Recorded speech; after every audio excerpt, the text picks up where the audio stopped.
So I want to consider this conversation like a continuation of the conversation we had last year in New Right. York. It was by far the most impactful conversation I had the entire year. It is Wow. in large part the reason we're sitting down and actually recording this conversation. And what I loved was I thought about how the advice you gave and the stories you told really fundamentally changed my approach to my work, and then also like my philosophy of how I'm living my life. Wow. And because it's very rare. Like this year, I'm going to hit over 400 biographies read for the podcast, right? And somebody asked me recently, it's like, do you ever uncover new ideas? It's like, no, Mm. I feel like I'm telling the same story, the same personality type over and over and over again. Mm. And you'll get a new idea or a novel idea, every once in a while, but certainly Right. not all the time. Yeah. But you shared something at the dinner that Mm. was a truly novel idea. And then a few months later, I read this interview and I was like, oh, I'm not the only one Mm. that Daniel's advice changed the career. So I'm going to read something. There was an interview given by the CEO of Uber, who's a friend of yours, Dara. Yeah. And I'm going to read this excerpt, which was absolutely perfect. And he was talking about uh, contemplating, should I take this job or not? Like, this is a huge opportunity, but also like kind of scary. And this is tied to your idea that you should optimize for impact over happiness, which is I haven't heard anybody else articulate that. And so Dara says, I was reading about all the issues happening with Uber in the news, the various challenges that were coming up there. So when I first got the call to be the CEO, I said, heck no, I'm not crazy. I'm not up for this. But I had one particular conversation that really shifted me, which was with Daniel Ek, who's a good friend. And I still remember I was talking to him about my career at Expedia and how happy I was. And he looks at me, and he did this to me too. And he looks at me and he goes, since when is life about happiness? It's about impact. You can have an impact on Uber, which is a really important company in the world that's shaping the future of cities. And I thought to myself, my God, this is so obvious. I've got to take a shot. I knew it was going to be uncomfortable. Can you just explain how you think about optimizing for impact over happiness and why? Well, first off, it's incredibly kind of Dara to say that. Um, you know, I think about this. I think happiness is a trailing indicator of impact, Mm-hmm. and I think you can be, you can feel happiness in small bursts, in small moments, and you can have a lot of variance in your life. So you can choose to have that part, which is the ups, the downs of life, etc. So I'm not saying you can have happiness, but I think truly sustained happiness comes from impact. And impact is something that's deeply personal to you. Only you can define what impact means for you. So I think it means different things for different people. But I do think it's a trailing indicator. So the way I would put it in this case is, what was obvious for me with someone like Adara was he was content. He wasn't happy. And, he had gone through a phase, knowing him for a while, where he had a lot of ups and downs with Expedia and all that stuff. And he kind of mostly figured it out. And so he was content. And I think that in his case, where he was at his life, it was such an obvious thing that he didn't even realize that he'd just grown content. And so for me, Uber is a very special company. And to even be asked to be the CEO of that and the impact I knew he could have on that company just felt to me like an obvious thing. Mm-hmm. And so I sort of advised him to, hey, you should go for this, and that's a far greater thing, and that's going to be will lead to much more happiness, not just for you, but also for other people. Did somebody do that for you? Did somebody tell you to optimize for impact over happiness, or is this just the way you work? I think I self-motivate myself that way. Okay. To do the hard things. Like many other people, I'm quite lazy by nature. I try to take the simple road out often enough. But what I've learned that has given me the greatest joys is overcoming the biggest adversities. And overcoming the biggest adversities usually has been solving a problem of some kind for someone or something that no one else had been able to figure out. And for me, that's my definition of impact. And it's not right there at the moment that I feel that. Actually, in many cases, I feel it much longer. But it's when I go back and I reflect on accomplishments or moments of impact, then I feel true happiness. And so I I've just grown to kind of like self motivate myself constantly. And I think this, by the way, kind of comes from like a much deeper thing, right? Like I came from like pretty much what was the projects in Sweden, and I was not the normal kid. I was kind of probably a middle of the pack kind of kid, but I certainly stood out. I didn't belong to any social group. There was no social cohesion, etc. So wait, you felt like an outsider even at that age? Oh yeah, Do you still today? yeah. Every moment of my life, even among other fellow entrepreneurs, I sometimes feel like an outsider because, like, right now, for instance, you and I were in Silicon Valley, but Yeah. I'm not American. So there's an element of myself where I don't belong to the club, and I've always felt that way. And because I've always felt that way, I've had to. I can't take lessons from other people 100% because some of my story, some of my conditions, some of the waves, the structures, even how to structure a company, you have to structure differently if you're a European company versus an American company. So you have to go back to sort of first principles and kind of find this sort of principled answer to anything and what works for you. And so I've had to kind of self-motivate myself for most of my life. Um, and only, I would say, in the last maybe 5 years, I've come to realize that in a way, I'm maybe a better coach than I am a player. And so I've kind of understood more and more that actually that sort of drive, that intensity, is actually something that can be taught. It's not entirely innate, and it's about almost letting people know that that's okay. And so much of that comes from those types of conversations. Is about almost reflecting back. It's not about sort of me projecting onto other people what I think they should do, but in listening to Dara, it was just so obvious to me when he kind of explained, because the conversation started with us talking about Uber, and I said I recommended you to the job, and he said, "Oh, really? Yeah, I just didn't take the call even." And I was like, "Well, why not?" And he was like, "Well, I'm really happy about this thing," and I was like listening, and I actually just let him keep talking. And the more he spoke, the more obvious it became. He was content.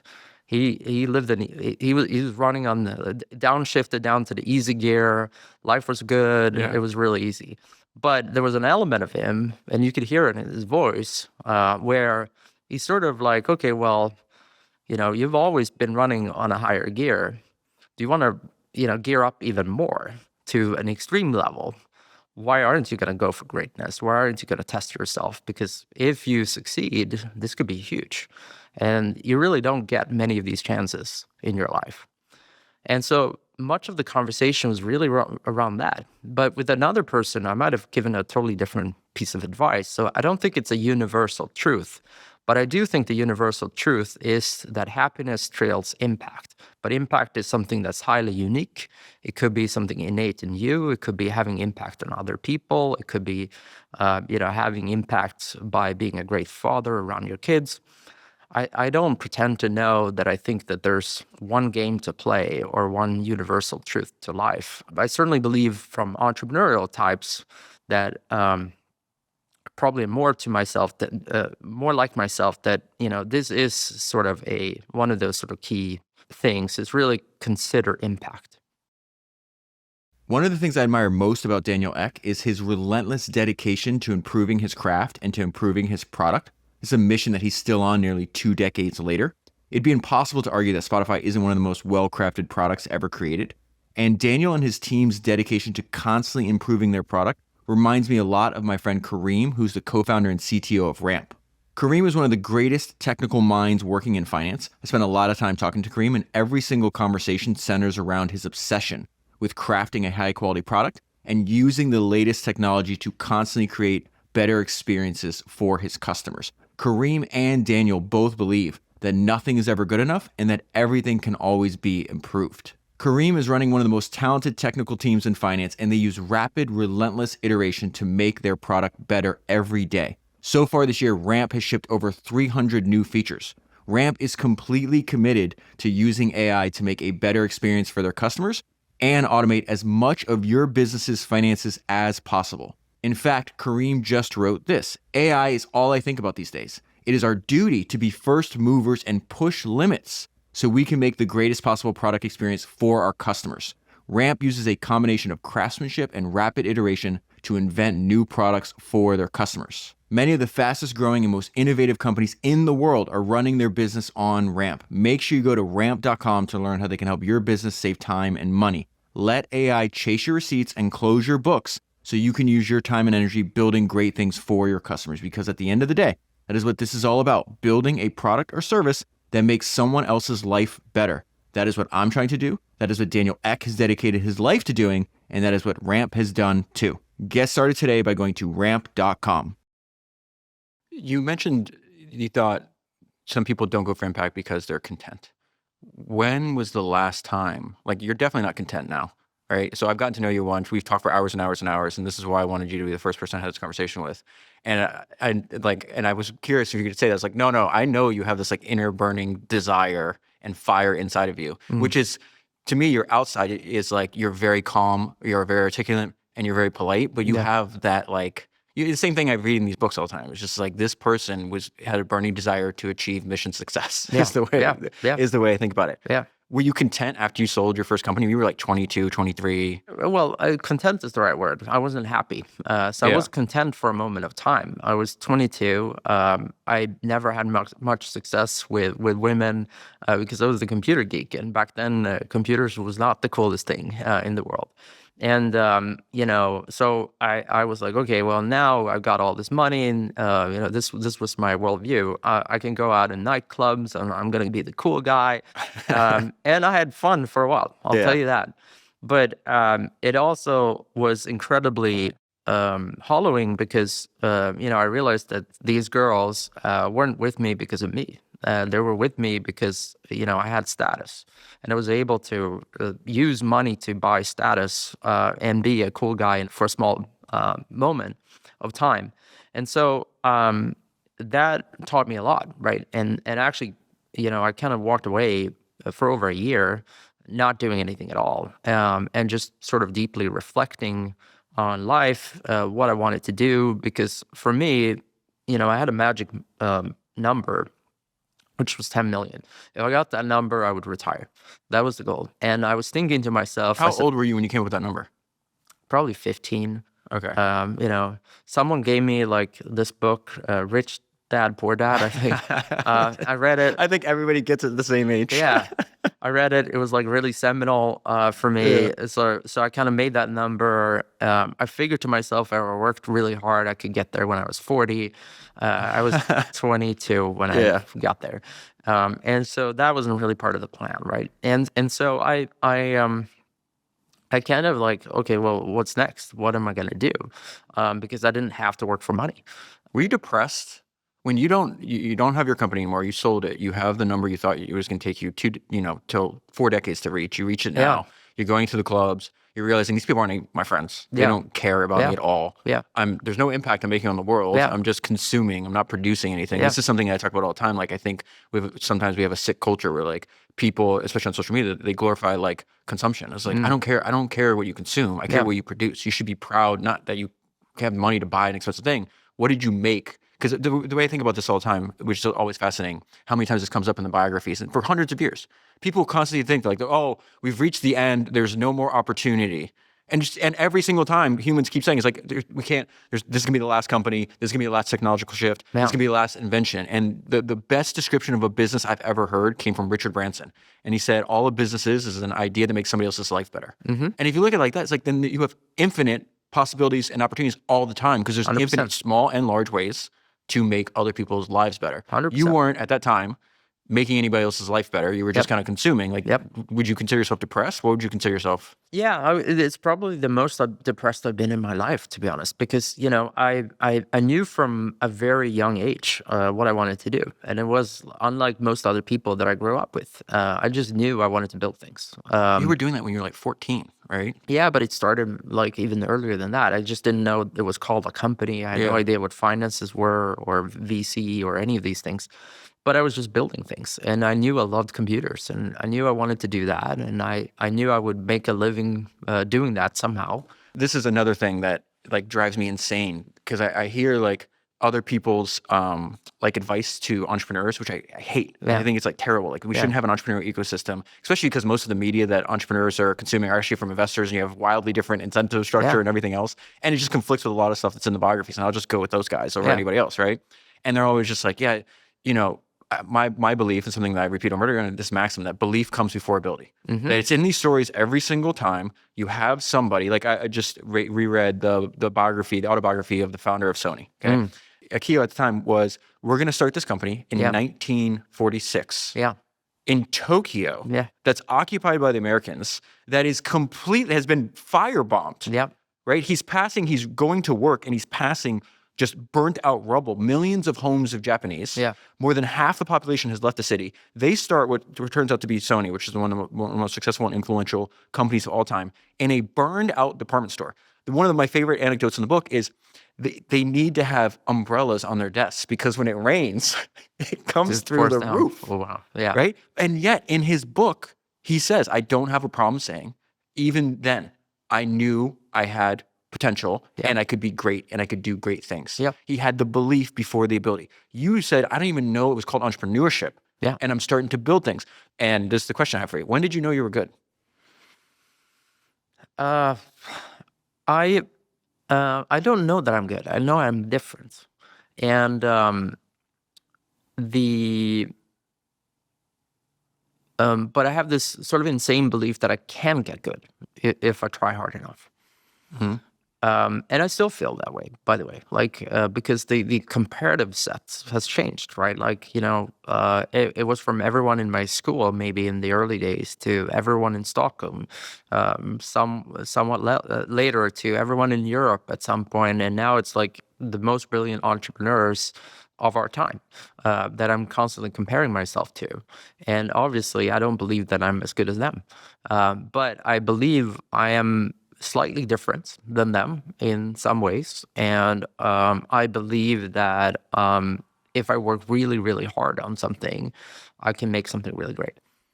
And that's the sort of bar that I keep for myself. And for me, it really stems also from sort of this notion, back to what you were talking about sort of the realization that through computers, right? Steve Jobs has the saying, it's the bicycle of our mind, which was really how I felt about computers, like growing up. It's just this magic tool that allows me to solve so many other things and create things. That's how I feel about podcasts. Yeah.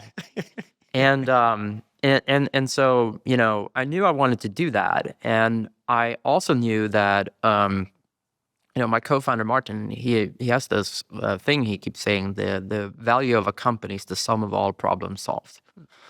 And so what I keep doing is essentially, I've got this toolbox called a computer, and I got all these problems around the world. Which problems am I passionate about solving? And which problems can I spend the next decade of my life fixing? Because if I'm not interested enough in it to spend a decade fixing it, it's probably not worth pursuing. This is like something I'm super passionate about because, you know, if you really think about it, like, they don't write biographies about people that like start, scale, sell a company and do it for like 5 years. I'm not interested in that. I don't like, I'm not interested in your startup. I'm interested in your last company. I'm interested in something you're going to do for the rest of your life. Yeah. And this is what I draw inspiration off of. It's just like going back to what you said earlier about impact and contentment and how like you're willing to go into an area where it's like, you know, it's difficult. I love what Jeff Bezos said on this. He's just like, he tells the people, he used to tell people in Amazon at the very beginning, he's like, we're trying to build something that we can be proud of, something that we can tell our grandkids about. Anything that you're going to be proud to tell your grandkids about is not going to be easy. Right. So we're going into this with, you know, he gave himself like a 30% chance of success. Yeah. I think at the beginning of Spotify, you know, your guys like, hey, I might have to get a job after this, but I have to do this. Yeah. Like it is inside of me. Yeah. There's a bunch of people that say the reason they joined Spotify in the early days is because Daniel would teach us and tell us that he's building for the long term. Yeah. So there had to be acquisition offers early on. Sure. And did you ever consider them? Like, Well, I consider them, but not for money. I consider them because I already had the money that I thought I needed in my life, right? And that was an incredibly powerful position to be in. It was freeing me of a lot of constraints. And for me, it was more, as we got to approach, it was always about, can this thing further our mission? And if I truly believed that there would have been a company that could further our mission and cared about what we cared about as much as we did, I probably would have sold. But I never found that. And because I didn't find that, we just kept going. And it wasn't obvious to me that this would be like something I would do for 20 years. I'll tell you that. But what I did know is that, I came from doing lots of projects beforehand. And so sort of, we talked about the one company I did sell, but that was like my fourth or fifth one. So I'd been doing a bunch of other things, and I was doing many things in parallel. And Which you still do today. well, I started doing it again, which is a very different thing. Okay. And I still think the jury's out, by the way, on whether that's a good idea or a bad idea. Explain. Well, I do believe that focusing all your time and effort on this one thing and obsess about it, and almost to the point where you're not even aware of the rest of the world that goes on, is what creates greatness. And I know you can relate to this, but that's how Spotify came to be. I literally couldn't care about anything else for, at the very least, the first 15 years. Only now am I foolish enough to believe that actually, you know what, I might be able to do multiple things at the same time again, which was sort of my spirit in my 20s. Is that connected to what you were saying earlier, that you think you might be a better coach than player? Yeah, I certainly think so. And because my leadership style is so different than many of these sort of entrepreneurs that most of us sort of look up to and hail, whether it's the Steve Jobses or Elon Musk's, et cetera. I just don't feel like there's a vague resemblance with them, but it's just not me. It's like I'm a very different archetype of entrepreneur. We were texting back and forth about this, so we should just talk about this now so we don't forget. We were talking about like maybe we should talk about like the archetypes, different archetypes of entrepreneurs, because like there could be somebody like there's undoubtedly a young Daniel Ek out there, right? We just know that that's going to happen. There's this great thing. I'm slightly obsessed with Michael Jordan. He's the lock screen on my phone. He's my contact card. So when people like they start texting me, it's like Michael Jordan with his eyes like this, like I'm kind of setting the tone. Yeah. And he said this great thing because at the end of his career is the rise of Kobe Bryant. Yeah. And everybody's towards the end of his career, they were like obsessed. Like, oh, Tracy McGrady is going to be the next Michael Jordan, and this guy's going to be the next Michael Jordan. This guy's next Michael Jordan. And he's like, you don't have to worry about finding the next Michael Jordan. He goes, first of all, you didn't find me. I just happened to come along. Yeah. And that will happen again. You don't have to find the next person. Yeah. They will come along. And I always say they will reveal themselves. Yep. So I do think this is fascinating, and no one else talks about this. Again, the weird thing about talking to you, and I don't mean that in a pejorative, it's like you just say stuff that no one else says. And then I'm like, why don't more people understand, like know about Daniel's very unique ideas? Like no one's concerned about the archetypes. Everybody's like, oh, we just have to be like Steve Jobs. You just have to be like Elon. Yeah. And your point is like, no, there's like multiple different archetypes. Obviously, like I've studied this maybe more than anybody else in the world. And it's very clear that there are. Yeah. And yet they're all kind of like narrowly focused on this is the one path. And me and you went over this back and forth before. It's just like, it's so ridiculous to say like this is the way founders should run their company, because you said it back in 2021 in that series and Spotify. We've had conversations like this. This is something I always say. It's like, it's tied to the personality of the founder. 100%. Like the advice is fucking useless unless it's tied to who you are as a person. 100%. Spotify is a reflection of you. 100%. Now, I do want to talk also about this other great idea that you gave me. And then now I heard Jeff Bezos echo recently about the fact that there's similarities between like the way your child develops and the way a company develops. That was very fascinating. Yeah. But where are you like, explain why you would even want to broach the subject of like talking more about the different founder archetypes? Well, I think, again, as a young entrepreneur myself, I went through the book like so many of us by becoming enamored by an entrepreneur and looking up to them, in many cases because they had traits that I didn't have. And so we read all these stories, whether it's biographies or articles about how they manage their company and how they live their lives and the routines that they have. And certainly in my case, like, I certainly tried to mimic Steve Jobs. I certainly tried to mimic Bezos and Gates and all of the great ones, the very charismatic ones like Howard Schultz of Starbucks. And, I've learned from all of them. And in a way, I've tried to imitate them, right? Because I've thought that they were so great at what they do. But every single time I've walked away being disillusioned because I realized, obviously, that it didn't work for me. And so this sort of idea of this archetype is like, I bet you that there's plenty of entrepreneurs out there that read about currently, whether it's Mark Zuckerberg or Jensen or any of these things, and they're like, that's not me, so I guess I'm not as good as them. And I can't do what they're doing, so clearly I don't have it in me. I think you were spot on when you said it's like the hardest single thing, really, for a founder and entrepreneur, in a much different way, I think, than a normal person, but I think every normal person goes through this, is finding yourself. That's literally what I just wrote down. So I don't want, again, this is more of a conversation than an interview, because I'm a terrible interviewer and I love to talk. Yeah, I sure. do a monologue show, Yeah. for God's sake.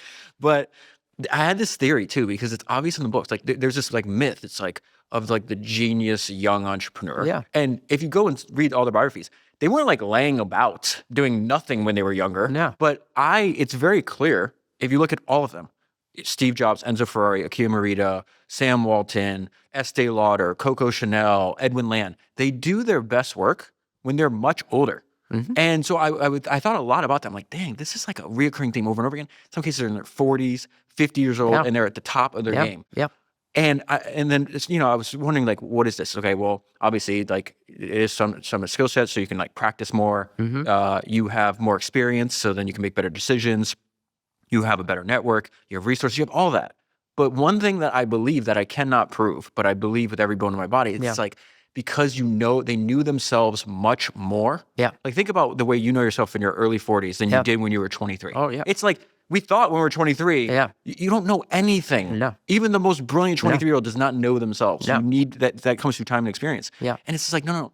This is something I learned from Michael Dell's autobiography, which was excellent. I used to say it's like they build a company that's authentic to them. Yeah, 100%. The way he says, like, they build a company that's natural to them. Right. And you can't build a company that's natural to you Right. if you don't know who you are. 100%. And so I have this belief that's like, and I think like your accomplishments are freaking crazy. And I know you like to downplay them, and it's just because you're very polite and everything else. I was watching this funny interview with you, and they mentioned something like, you're the most successful person to ever come out of Scandinavia. And your words were very polite, but your face, it's like somebody poked you. You're like, oh, I don't want to be like described that way. But your response is like, I know that face. I know exactly what he said. But this idea that you are the sum of like your accumulated experiences, right? That is one form of education. But the form of education is like, I know I went to your house, I rummaged through your library, maybe kind of rudely, but I loved how you're obsessed with history and philosophy too. Yeah. And I was like, oh, this is a person he's curious about the external world, but he also wants to know like who he is, what's important to him. Oh, yeah. And then building a business and like an apparatus around that. So I just wanted to get that out, because you mentioned something like, I don't think I should probably talk about it more frequently, but something I definitely believe is like, you're going to get better at entrepreneurship when you get better at knowing who you are and what you actually want to do. 100%. And as you say, it's like, I think the game I'm playing now is just being the best version of myself. And the best version of myself is one that will have even more impact than the one that I had before, because it will be even more true to who I am. So what is your archetype? I mean, do you even know? No, I don't know, which is why I was asking you, because I figured who's the person in the world that probably has a better idea of like all the different archetypes. Because I can still learn how to like, do the game better, if that makes sense. I would say there's a very interesting idea, and that I've noticed. Obviously, like, there's this maxim I say over and over again, that all of history's greatest entrepreneurs study history's greatest entrepreneurs. And if you make a podcast on that, you get to meet the living versions of that now. And what I'm struck by, and I'm like this myself, I have all kinds of blind spots, which you like picked away the first time we had dinner, and you're just like, you're doing this wrong, and you were very polite, but you're just like, you're lying to yourself, you're not like, you're obsessed with this, and you're like fighting with a hand behind time behind the back. But I'm so amazed. It's exactly what you said. It's like, it's almost like they need a mirror. So there's another great idea that I've seen a few times. One of the truly novel idea. It's this idea of hiring a paid critic. So Sony is making, audio equipment. It's like in the 50s. This is like, and they're very primitive devices. And what they realized was they hired a young vocal arts student, and I don't know how to pronounce his name. It's Naria Oga or something like that. And the reason they did that is because he was a fan of early Sony products. But he also had very fine, refined taste and everything else. And so he would just light them up about. He's like, I'm a big fan of Sony, but your products aren't good enough. You have all these deficiencies. And Akio, being the genius that he was, he goes, we hired him as a paid critic. His job was to attack the deficiencies in our product because if we don't even see them. And the paid critic, his point was that, hey, if you're a ballet dancer, you have a mirror, right? Your mirror 100%. Tells you whether what you're doing right, what you can fix, like what you need to do. He's like, I'm your oral mirror. And then fast forward to when the book is published in like 1986, that paid critic is now the president of Sony. And I feel I'm this way. It's like we need a mirror. And I think what I'm curious about with you is like, I remember I just had dinner with Mike Ovitz, and I think his autobiography is one of the best entrepreneurial autobiographies ever written because he tells you about the bad shit, the fact that he didn't like who he was was depressed, he was doing this. Making bad decisions based on the opinions of other people, which entrepreneurs cannot do. And I was struck by like the fact that he didn't know himself at 25 or I think he was 27 when he started CA. Sure as hell knows himself as like almost an 80-year-old man. But I asked him about he's had some people I know have been friends with him for 25 years, and I was just like, what do you think has enabled you to maintain that relationship? And he said, he tells me the truth. And he's like, you get into my position where, he's famous, he's wealthy. Most of the people that he interacts with are on his staff. And he's like, it's very dangerous. And he's like, there's not many people in my life that tell me the truth. Who tells you the truth? Many people, which is the good news for me. It starts with my family, my mom. My mom is the most normal person you would be. She's proud of my accomplishments, but in sort of the standoffish way. She couldn't care anything about the impact of it. It is more like that I've overcome obstacles for myself that she knows matters to me. So oftentimes that's great though. And so oftentimes like when I may bring an issue home, because she doesn't really know what's going on in the business world and she doesn't really care. She kind of like gives me this mirror back where most of life actually doesn't revolve around technology or the business world, etc. It's like, this is the life. So that's a great one. I have a very dear friend, Shaq, who very similarly plays that part in my life. He's the most realist person there is. My wife is another one. Gustav that you met is another person. He will tell me the truth even when I don't want to hear it. I've been incredibly fortunate that like many of the people I just talked about are people that have been around me for 20 years. My mom, obviously, my entire life, but many of these people have been around for a very, very long time. And I think that's I really believe trust is one of the most under talked about things, because it's not easy to scale and it's incredibly hard. It's the number one thing why most organizations break down and why you need processes and all the other bureaucracies, ultimately because there's no trust. If you had 100% trust, you wouldn't need any of this stuff and you would move much faster. It's crazy. Munger, again, like I literally get emails every week. They're like, why do you mention Charlie Munger on every episode? I'm like, because he's the wisest person I've ever come across. What do you want me to do? Like, I'm sorry, he has so many good ideas. But he said something again, and he's another person where he like points things out that once he says it, it's obvious, but no one else does it. And he goes, trust is one of the greatest economic forces in the world.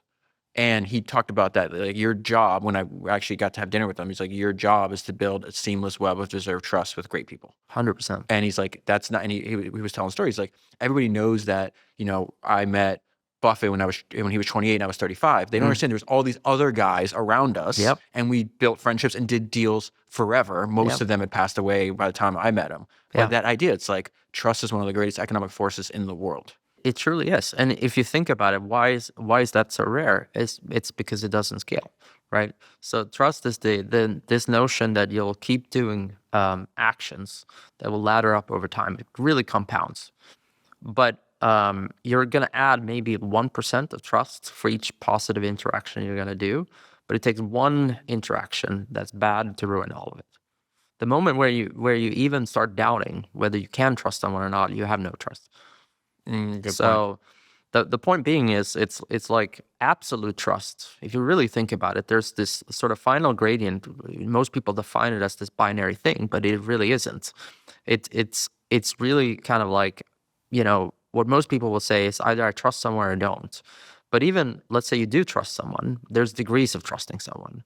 How many people do you trust with your life? How many people do you trust with your bank account? Just handing it over. Are you a trusting person though? To a certain degree. I think that's one that, like, from what people that know me. So I actually had breakfast with a good friend of mine, and he's slightly older, but he tells me the truth, and he is very nice, but he'll point out the problems that, like, are going to stop me from going to where I want to go. And one of his points, because I would answer, like, if I asked that question myself, I was like, I don't trust anybody. Yeah. I think I'm getting a little better with that, but I am concerned that, like, I'm going to be one of my own worst enemies because of this, like, I can't let go. Yeah, but look, I mean, you talked about it yourself. It started in your childhood. Like in my case, I grew up without a father, for sure, but I have the most loving mother. She gave me everything. And to have that start in my life, I've always felt that whatever I do, whatever the failure is, she will always love me. And to have that in your back pocket, I think it means you automatically come from a different vantage point than what I believe you had in your childhood, right? And then my approach to life is just like, okay, well, again, I'm not saying I have absolute trust in every person, but I choose to believe that trusting people makes for a much more fun, rich, and rewarding life than one that doesn't. And I believe that I think you're definitely right about that. yeah. And I believe that life is more fun doing the journey with other people around it than doing it in single player mode. And that doesn't mean that I'm not also a person that likes my own spare time, my own comfort, my own solitude. I have that part, and that's the duality in my personality.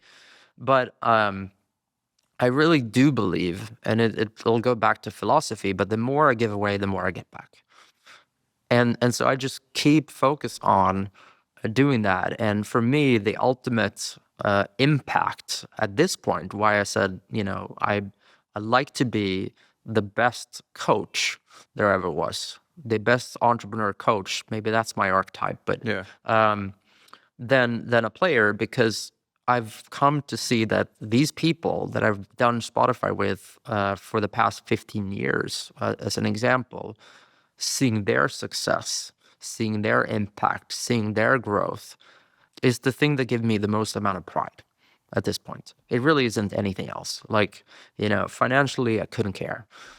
Not that important. It's great to have a lot of money to have as a currency to then have more impact. It's more chips on the table to do new, more cool, interesting stuff. But the real thing for me will be the friendships that I built, the trust that other people placed in me to allow me to help them on this journey, help me on my journey, and us doing it together. And I've just seen it so many times. I've been burned by it for sure. Sometimes when people have broken that trust that I put in them, but I will honestly say that's been like 1 or 2% negative experience relative to all the positive things that come out of The it. sad part about this, I can't think of anybody that's like betrayed me in like 2 decades. Yeah. So it's like I'm just making up this problem, this imaginary problem that maybe used to exist, but certainly doesn't exist now. And this is where I think it's really like helpful to, again, I don't need a bunch, I don't believe there's a great quote from the founder of Red Bull, who I became slightly obsessed with. And I'm really proud of the episode I made on him because like we had to literally translate. There was no biographies in English, and that we had translated a biography from German.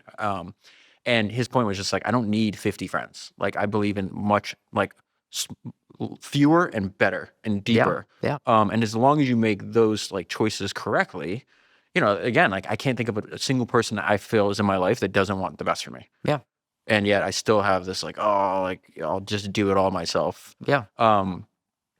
Very related to this, another thing that like you said that really surprised me is like when people ask me, they're like, obviously know who Daniel is. I use Spotify. I know everything going on, but like, why do you talk about him so much? And I like mentioned you on the podcast, and like I was like, oh, because I've learned a lot from you.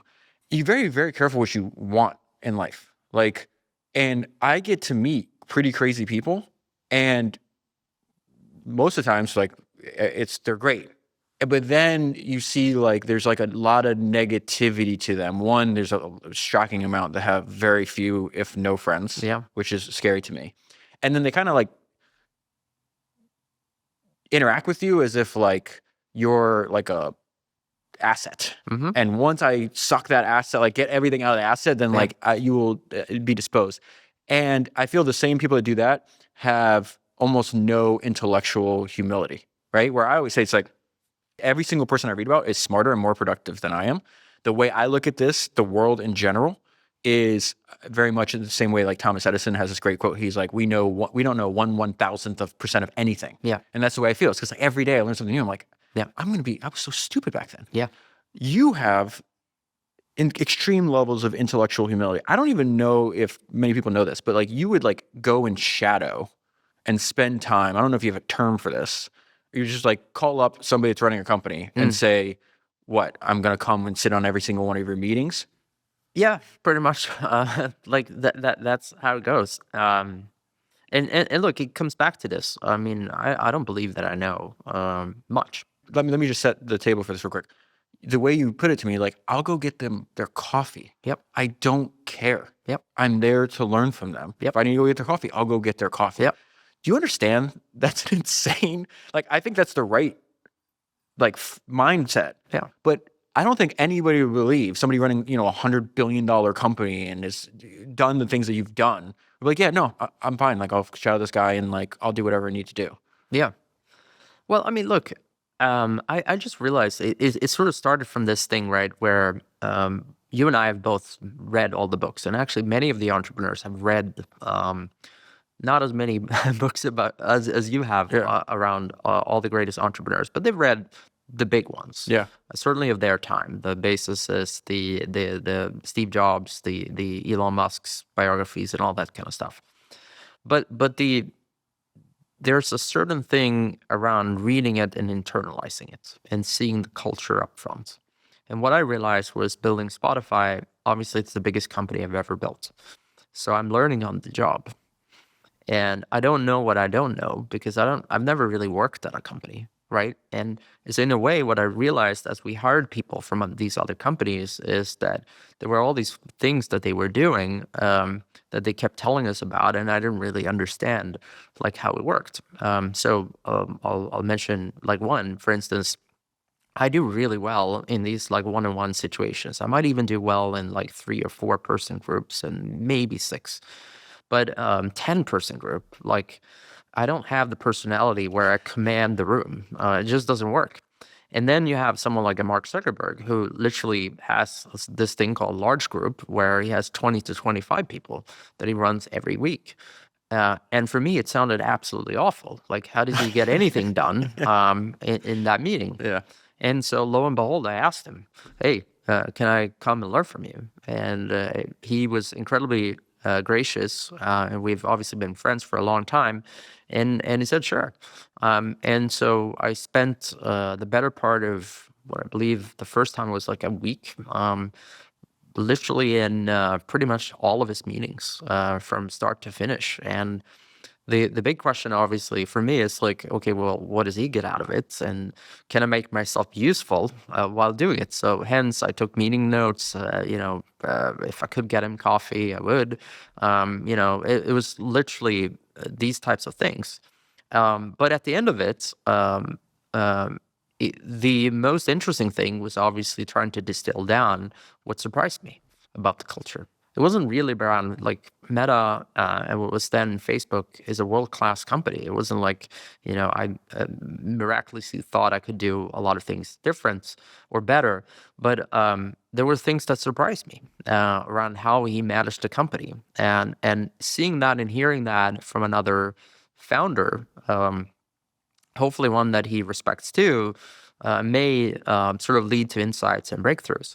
And during that week, it's not just that I follow people around. I actually meet with their entire executive team and interview them too. So sit down and try to learn from them to really, truly internalize the culture and try to understand it. And so all of a sudden, you do realize, for instance, how you can make a large group team meeting work. And there were lots of other things which I shamelessly copied from, for instance, that experience.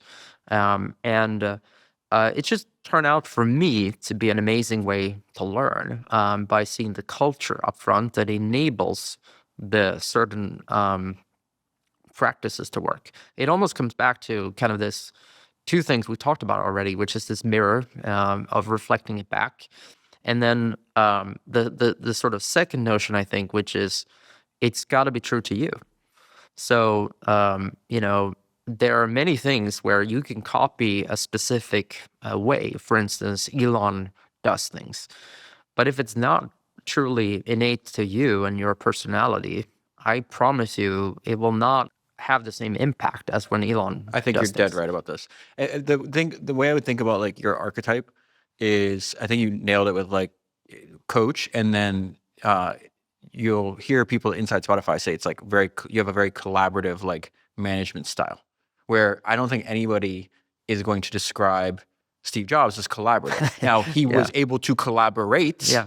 but at the end, like it was kind of like, I'm making all the decisions. There's actually an interesting story. I'm curious how you think about this. Like, how do you balance like the decisions you make, specifically on like product, right? With like your own personal taste and intuition versus like being metrics driven. There's this hilarious story. It's in two different books. One's in this book called Creative Selection, which is excellent. It's I've read 3 times. It's about this guy named Ken Kosianda, who was a programmer. He demoed to Steve many, many times, and like when they were building their best products, right? And then there's another story in Johnny Ives' biography. And they were comparing and contrasting the way like Google would make products versus how Apple did when Steve Jobs was in charge. And, the guy's like, hey, at Google, we have to decide between like blue and light blue. And we run like 200 tests of like all the different shades in between that. And Johnny's like, we would never, ever do that. Do you remember, you were old enough to remember this? They create the iMac, but like the big fat bubble one. Probably like late 90s. And it was the first time there was going to be all these like crazy colors and everything else. Like, and Johnny tells the story. It's like, you know how we chose the colors? He's like, me and Steve went to the design, like where the Apple Design Center, and we talked about it. And 30 minutes later, the colors you saw, we shipped. That was it. Where are you on like that spectrum? Yeah, I think the most important thing that you described is it's a spectrum. It's not 100%, one way or the other way. Because again, sort of like I remember early on, people talking about that sort of dichotomy of how Google does thing and how Apple does thing. And many founders then tended to gravitate when Apple was at sort of peak Steve Jobs to, no, I run the product review. It's only my opinion that matters. And it's my taste. And I've got this articulation, all these things. And lo and behold, like some terrible decisions ended up coming out of this, etc. And I think where people sort of break down on almost all issues is they take it literally. I don't believe for a second that Apple was 100% in the camp where Steve Jobs just had universally the answer to everything. He didn't listen to anyone else's opinions. He didn't try things out. Sometimes maybe trying it out by testing his ideas on multiple people, inside and outside, etc. But of course he did that, right? And I know one of the ways he did it, which was brilliant and that don't get talked about. He actually called up journalists sometimes and tested ideas on them. Yeah. And like, we might do this kind of thing. And then hear the journalists react to it. And it's like, okay, that was a bad idea. And then go back. They describe this as like sonar, how dolphins they like throw things out and it might be a crazy idea and then it reflects back to them and they use it as like a form of education. But the hilarious one is they couldn't figure out what they were going to call what turns into the iMac. He was obsessed with Akio Morita and Sony. He goes, I have the name for this computer. It's going to be the Mac Man because of the Walkman. And people around him were like, no, please don't do that. That can't be that. And you're like, this is terrible. And they kept meeting after meeting. He's like, Steve, this name sucks. Yeah. And they give him a bunch of lists. And then the first time he hears iMac, he's like, don't like it at all. Yeah. And then they're like, well, we really like it. So like, we'll put it in the next group. And then like, we'll maybe put like the third one down. Yeah. And then he goes, now I don't hate it. Yeah. And then one day he's walking the hall. He's like, I came up with the name. It's iMac. Yeah. And of course, that's the way. That's the way, right? And so I feel like that's truly the case. I think the realization is you tend to gravitate to one or the other, and certainly in Spotify's case, we did the same. Like we were early on, very much so. I mean, the first user interface was pretty much designed by myself and this guy called Rasmus. So much of that you could describe was my taste, but sooner or later, what ends up happening is you get into a space where you don't even know anymore because your current feedback loop of where the world is and the customer you're designing for starts becoming a little bit different. Mm-hmm. And then you need to get to a point where you start incorporating some feedback mechanism. So like for me, taste is sort of judgment plus curiosity. And the more you can sort of like extend the curiosity branch, that improves your judgment, which then builds your taste. And so it's really a question for me about just sort of allowing for as much feedback as humanly possible so that you can, get yourself or a small team to some level of taste. The best leaders in business are able to spot patterns, but you can't spot patterns if you can't see your data. And most businesses are only using 20% of their data because 80% of your customer intelligence is invisible, hidden in emails, transcripts, and conversations. Unless you have HubSpot. HubSpot is where all of your data comes together so you can see the patterns that matter. Because when you know more, you grow more. And that is a pattern that never fails. Visit HubSpot.com today. That is HubSpot.com. Are there any product updates that get pushed live that you didn't like? Oh, plenty. Okay. Plenty. And this may be a little bit unique, but coming back to it, so I ended up having so the typical thing is that the founder needs to be the product person, right? By the way, it's 100% true. I totally believe that. I think it's the most important thing in the 0 to 1 stage. But what a lot of people don't talk about is the fact that there isn't one stage of this journey. It's like you're oscillating between 0 to 1, 1 to 100, and then, the last stage was more like optimization stage. And you have to like constantly do that. And you're going to need different skills at different places. And this is why, by the way, I believe it's so important for entrepreneurs to realize when to apply what tools in this journey. So what happened with Spotify is sort of against all the common wisdom and wealth, which is I don't really run product anymore. Because what happened was I got this guy called Gustav that you've now met, and he runs product. And he's actually way better than me at doing it. And so speaking about sort of being truthful, what ended up happening many years ago was I was running these product meetings. He was sort of running it, but I wanted to run it. So I kind of interjected myself over him. But I didn't have the time to like really spend all this time. So he was sort of like running it for me, but I still insisted on having product reviews. And sort of talking again about the importance of having people who give you candid feedback.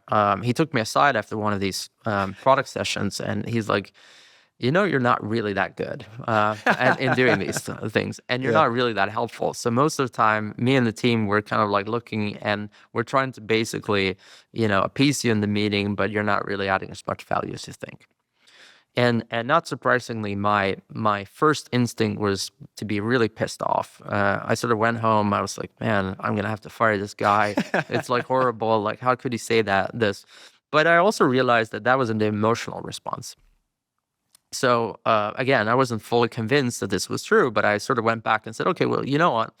I'm going to give it 3 months where I don't do the product reviews, and then we evaluate how this worked. And lo and behold, he actually did a great job. And so the product team was much happier.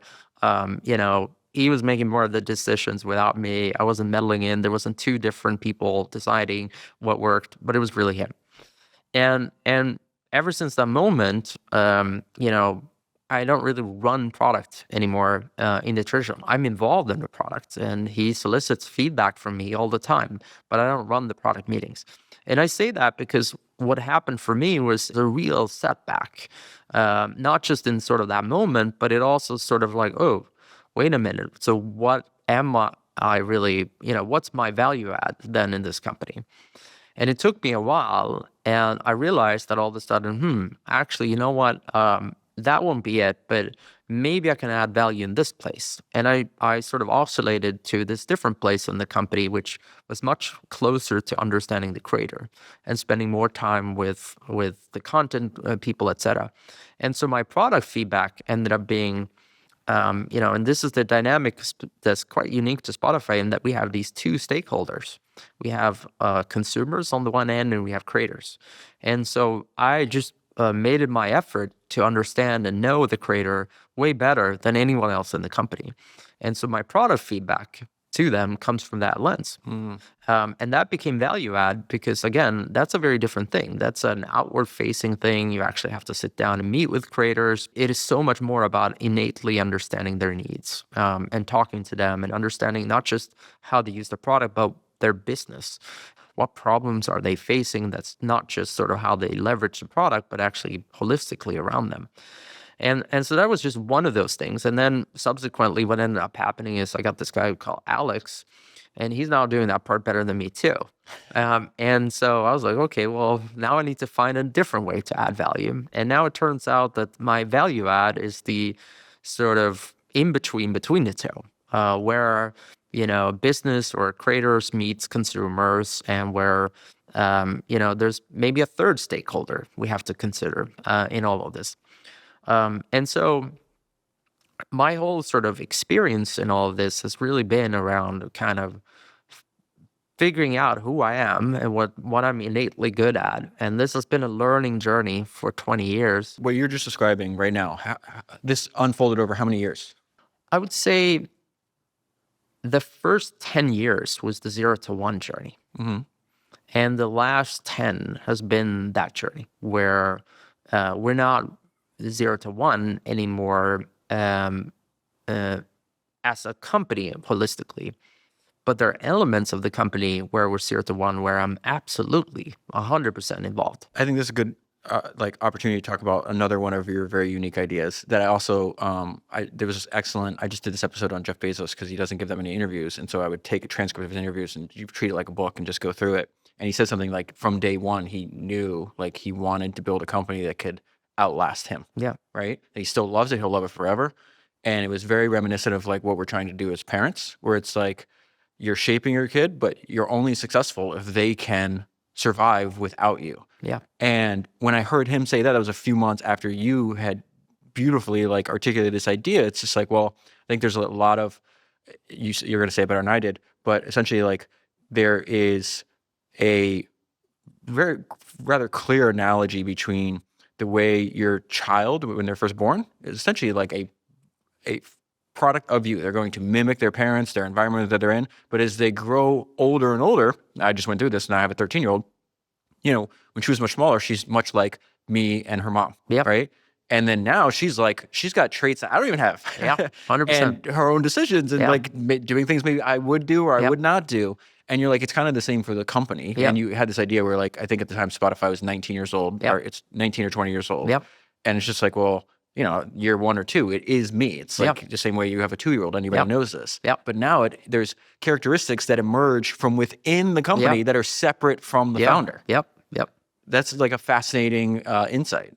Yeah. I mean, look, there's clearly kind of like 3 distinct stages of parenthood, right? And the first one is you're literally the person that keeps them alive, right? And you're 100% there, and you pretty much make every decision for them because they can't make it themselves. And then gradually the next stage is you're there, you're quite involved. You probably step in when they're doing something which would be terrible and would create bad long-term consequences. And then like the last stage, you can't even do that. So the job is much more subtly to just be there when they need you. And I'm somewhat simplifying it, but I think that as with everything, don't take it literally, but sort of the core of the gist of the idea is certainly a larger company becomes more and more, and an older company becomes more and more of that. And so much of what I do today is literally that. I try to be there for people when they need me in various fields, which happens, but it's not as often as every day, all the time. And what I deeply care about today, and I do spend a lot of my time on, is this notion around this first seed of a new idea and protecting that idea. And I think it's probably the most underreported, talked about way is how do you do that? Like, how do you consistently find lightning in a bottle? Like, and it's also theoretical at the point of any strategy book talking about how you do it, or even when you go behind. I was the other day I was with the guy Hamilton Hamler, who wrote 7 Powers book, which is an amazing book on strategy, by the way. But one of the most interesting ideas that I learned after sort of, again, overfitting the concepts in the book and sort of teaching people about it is you can only tell that you have power when it's there. It doesn't tell you how to get there. This is the criticism of like founders and the podcast and the books are like, but he's not telling me what to do. It's like, this is not a podcast for people that want to be told what to do. It's here's how this guy or this woman thought about their company. This is what they experienced. You pull out these ideas. I love how you say you kept saying don't take it literally. I've told you this before, like I drive people crazy because I tend to turn everything into an abstraction. So like when I hear you, I've sent this message to you where like, you kind of remind me of James J. Hill, which might be the only person that's ever texted you this. And James J. Hill was the most successful railroad baron of all time.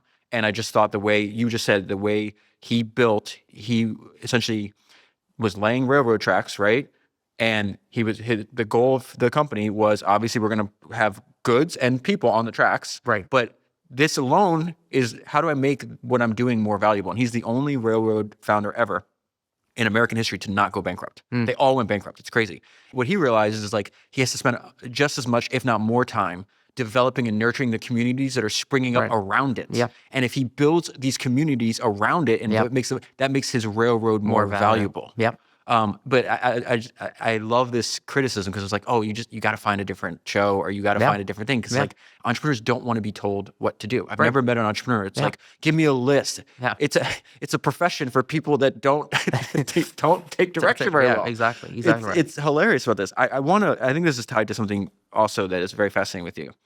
Is you have a high, and most people, again, like I think the more control you have over your life, the more success you have. People make the mistake of like eliminating any people telling the truth, any inconvenience. They become like really brittle. You have an insane high tolerance for crazy people. Okay. Somebody told me, somebody works closely with you, that you judge people on their best idea, not their worst. And I just finished rereading Jim Simons, founder of Renaissance Technologies, really creator of a magic money machine is really what I think about the guy. And they said something very similar. They're like, it doesn't matter. He's like, if there's a single good idea in your pile of horse manure, like he'll find it. Like he will go through All he cares about is the very best ideas. Yeah. He willing to go through 99 shitty ideas Yeah. to get the very best because he Yeah. understands how powerful those are. Can you explain like how you develop this tolerance? Because most people, like especially as companies age too, Yeah. You're built, usually you have a lot of variance in the beginning. Yeah. And then they get more successful and corporations make the mistake of like, no, we need all the edges. We need the high and the low out of there. Yeah. You embrace that. You the way you put it to me when we were talking about this is like high temperature people. Yeah. For like in like training AI. Yeah. I actually think LLMs and the latest advancement in AI kind of have created an excellent framing on this, and sort of to talk about this sort of high temperature notion. So in LLMs, you can basically tune up the temperature, and if you tune up the temperature, it basically start hallucinating. So the bad thing with the hallucination, of course, is you have no idea what's true or not, but there is spurs of vocational brilliance that comes out of there, and the truly new ideas that come out of there. So the criticism of the current generation LLMs is they're not very creative. And that's ultimately because we've kind of turned down the temperature on them, and we've safety trained them to the point where we keep them within the guardrails. So there is a way when you train these things to be highly creative, but batshit crazy, and that's just turning up the temperature. Yeah. And I believe that one of this is, by the way, something that I intend to focus a lot more on in the next decade. I'm very reflective at the moment because I am in my 19th year, and I think it's interesting you sort of talked about big companies, because I used to think before I sort of ran a big company myself, I used to think they're bad. Period. And what I've sort of revised my view, and now I think they're really good at doing what they're already doing and doing it better. So back to that point, like a large scale corporation, what they do is they just get better and better and better at doing what they already do. And the way to do that is obviously minimize mistakes. So that also means minimize brilliance, minimize waste, minimize all these other things. So naturally, what you end up having is more and more capitalism, public markets, all of these things drives you towards one thing: optimize what you're doing to the point where it's the most efficient thing that it can possibly be. But that is not how conducive to how you get the best ideas. And what I'm greatly satisfied and happy with, and I've been fortunate enough, as I don't anymore run Spotify as much day to day as I used to. I'm still very involved, but I'm not involved in all the team meetings and doing all the things that I used to do. So I was like 90% internally focused on just getting the machine to run. Is that I've been more and more able to not just have the free time to think, but I've been more able to meet more people. And part of the beauty of that is that it brought me back to music again. And it brought me back to the creative process of music again. And it is something remarkable in a studio where you have a bunch of people just throwing ideas at each other. And musicians actually, in many ways, know more about the entrepreneurial process than most people give them credit for. I think it's the same thing. Filmmakers, like athletes, 100% the same thing. Yeah, 100%. And so this point then is that what I truly believe the very best musicians do, and the most creative people do, is they are not afraid of throwing out ideas, even terrible ones. And it's in even the most terrible one, there may be a nugget. You and I, we talked about this over breakfast, where there was a person who sort of gave some bad advice to you, but sometimes even the insight behind the advice, sort of the question behind the question, can lead to some really interesting things. And so what I've come to realize is most people want conformity. And they value sort of a reliable consistency of, giving X amount of impact per second or minute or, truthfulness, over X%. They have some sort of heuristics for what is valuable person from a business context or whatever sort of context you're judging it on. But certainly in a business concept, it's conformity. So you want to sort of put people in about this person is good, and they're always good. But what I'm more interested in these days is I'm interested in this idea I'd never heard about before, and I find it with some people, that even in an hours long conversation with the best people in the world, where I've learned the most, it may be 55 minutes of that conversation that honestly was, completely worthless, not that interesting for me. But then there's a spur of the moment, 2-3 minutes of brilliance, which I never heard before, which will deeply and profoundly impact my life. Those are my people. That's what I'm interested in. And I've come to learn that most people don't like to be around those people, but I love it. And I think it's, such a rewarding and interesting thing. And I'm looking forward to spending more time with those people in the coming decade. And it's sort of one of those things that I've sort of want to do more of and learn more from. I think this is related. One of your oldest friends texted me the other day, and it was a screenshot of this episode I did with Chung Ju-young, who's the founder of Hyundai. And it's probably I think it is the most inspiring autobiography I read, because the guy writes the book when he's like 90, and he grows up the son of a poor farmer. They had to eat tree bark to survive. He dies, the richest person in South Korea, builds this huge conglomerate. I thought I was going to read a book about a guy making cars. I didn't realize that was like nothing. Like he was did all the construction, built some of the biggest ships in the world. Like his nickname was the bulldozer. And the reason he sent me the screenshot, and it was a specific part of the podcast, he's like, this is just like Daniel. And one thing that Chung would talk about is, as the more you progress in your career, the bigger the company gets, the more like rigid it gets. Yeah. They go from like default optimistic, default risk taking to any new idea. No. Yeah. Like, no, we're not doing that. That's too risky. Like you can't build a car. Like we're a tiny little, island. And he goes, Daniel gives me the same exact advice, where he will say something, I will say no. And he goes, but did you even try? Yeah. And I go, and then he goes, it's related to his ability, if you actually analyze his willingness to go into all these different industries where he doesn't know anything about the industry. Yeah. And I think that sort of comes back to the George Bernard Shaw quote, right? The unreasonable man. Let me read the full quote, because it's an excellent quote too. The reasonable man adapts himself to the world. The unreasonable one persists in trying to adapt the world to himself. Therefore, all progress depends on the unreasonable man. I have it painted on my wall at home. Yeah. And I'm just reminded of that, because I think the reality is it is really, really tough to not conform, to not be part of a group.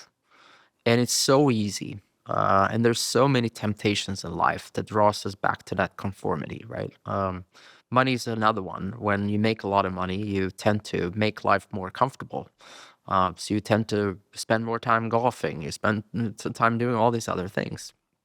But the reality is you become distracted, and you're not going to be on your A game anymore. And so the hard thing then is to keep going and keep improving and keep doing these things. But you're going to have to sacrifice a lot in doing so. You're going to sacrifice people's birthdays, social commitments. You're not going to show up, for a lot of things. You told me a funny story one time about how committed you are to your work, and your friends know this about you, that sometimes you'll be in the middle of a dinner, and then an idea comes to mind or something you need to pursue, and they just know, oh, he's gone and he's not coming back tonight. Yeah. That is an unreasonable. Yeah. People are like, oh, I can't do that. It's social etiquette. Like sometimes I find myself to do this because we're both introverts. We've talked about this before, but like, I kept getting invited to group dinners, and I just felt like, oh, this is like a prestigious group dinner. This person's really successful. People would love this opportunity. And so at the beginning, when I first started doing this, I started going, I'm like, this sucks. I remember one time it was in a private room, and they shut the doors. And within like 5 minutes, I knew I was like, I got to get out of Oh, here. wow. I was Yeah. like, don't worry. I'm going to pretend to go to the bathroom and just, never go back. Sneak out. And I was like, so I stand up, I go, oh, where's the restroom? Like, Yeah. it's right in the room. I'm like, oh, no. Oh, no. Oh. And what I did, which I wouldn't do today, is I sat down and I wasted an hour and a half of my time. Yeah. Instead of just being the unreasonable man. Yeah. Like, I'm now going to say, like, what would Daniel Ek do? He would Yeah, avoid the dinner in the first place. Yeah, I would say, I'm not proud over sneaking out sometimes on that. But look, I mean, at the end of the day, I think that that's less about sort of being protecting my time, and more sort of about protecting unique and novel ideas and how rare they are. And by the way, we'll hopefully get into that. But I think less about sort of a lot of entrepreneurs seem to be obsessed about time. I'm really not. I'm more obsessed about energy management. Wait. Let's get to now. What do you mean? Well, I mean, you constantly hear this thing about all these, you're supposed to wake up at 4 a.m. in the morning. You're supposed to do all Yeah. these things, etc. It's like, first and foremost, there's no rule. Like, I know a lot of successful people, as I'm sure you do too. It's like some of them wake up at noon. Some of them wake up at 4 a.m. It's like Yeah. you can do a lot of different The things. obsession with morning rituals is stupid. Yeah. But the other thing is about sort of you're supposed to pack you're supposed to have meetings every 15 minutes, and like a 15-minute increments is better than a 30-minute increments, so on and so forth. Look, it might work for you. And for some people, it might be like the absolute best thing. I've become more obsessed about sort of managing my energy. Because like if you have time but you have no energy, you're not going to accomplish anything anyway. So how do you manage your energy then? Well, it's about finding out what gives you energy, right, to begin with, and what drains energy. And it's about finding out which time during the day you're most productive. And it's, again, innately about understanding yourself. And what the whole world tries to do is get you to conform to their schedule. Oh, we have an 8 a.m. morning meeting because that's when you get into the office, or you're supposed to do this and that, and all these other things, again, in a big corporations. And it's about conformity to like the average, or to an okay standard, instead of going for excellence and what truly is unique. And I think the truly unique thing is you got to just figure out what works for you, and you got to do more of that. And that's more about energy management, I believe. And it's so much more about like even before this thing, I think both you and I, we went and worked out, right? Yeah. That gives me energy. Yeah. It's what's going to sustain the rest of my day. I used to not do workouts at all because I thought I don't have time. There's no productivity. I used to go for the worst productivity thing I did was I was at one point doing these 15-minute naps. I don't know if you've heard about this exercise. No. It's a really bad idea, by the way. So don't try this. But I sort of learned that you can like daisy chain sleep together by doing like these 50. Oh, it's like polyphasic. Yeah. Yeah. Okay. So the basic gist is you're supposed to be able to last like on 4 hours of sleep. And I was like, oh, this is great. So I did that. And actually, the interesting side part is it worked for about 3 weeks. And then I missed one of these 15-minute increments. And holy shit, I was like completely suicidal for like weeks afterwards. It was like not a great thing at all. But the point being is, it's about sort of finding that energy management for yourself. I think certainly there's common wisdom around sort of what an average good sleep should look like, etc. But the reality is there are some people that will work on 6 hours of sleep and they'll do just fine and may even be more productive that way. I wish I was like that. Like if I can have a superpower, I always say like I want to fly. The first thing I want to fly like Superman. Yeah. If I can't do that, I just want sustained high energy levels 24/7. Because I need a ton of sleep, and I felt bad about this because the same exact reason you're describing. It's like people's like, no, you got to get up at 4:30, or you got to sleep less or sleep faster. Yeah. Arnold Schwarzenegger would say, you got to sleep faster.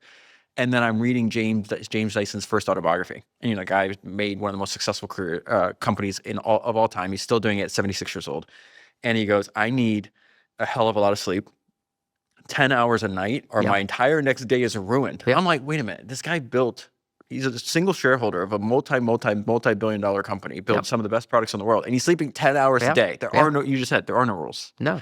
It really isn't. And so I mean, look, you just gotta find that thing, right? But when you realize that, so if you start with that as the basic thing, like all the things you and I have been talking about for this time now, the reality is it's about knowing yourself, which is really hard, and you get to know more, and it's about building a system that works for you. What's giving? I know hanging out with crazy people gives you energy. Yeah, Right. yeah. There's actually something. So I texted a mutual friend of ours, Patrick O'Shaughnessy, and I was like, I'm talking to Daniel, and Patrick, I think, asked the best questions in the world. And so obviously, I need to like use like phone a friend for Yeah.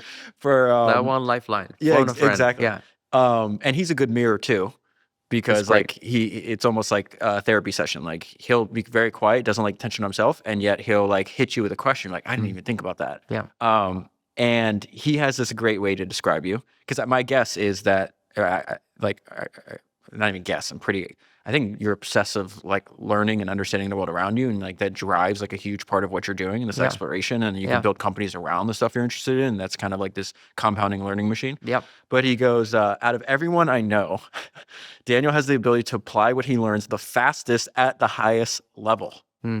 And this was actually related to a conversation that we had at your house, which was fascinating. Because again, I know you don't like public adulation. I'm still going to do it because I think it's fascinating.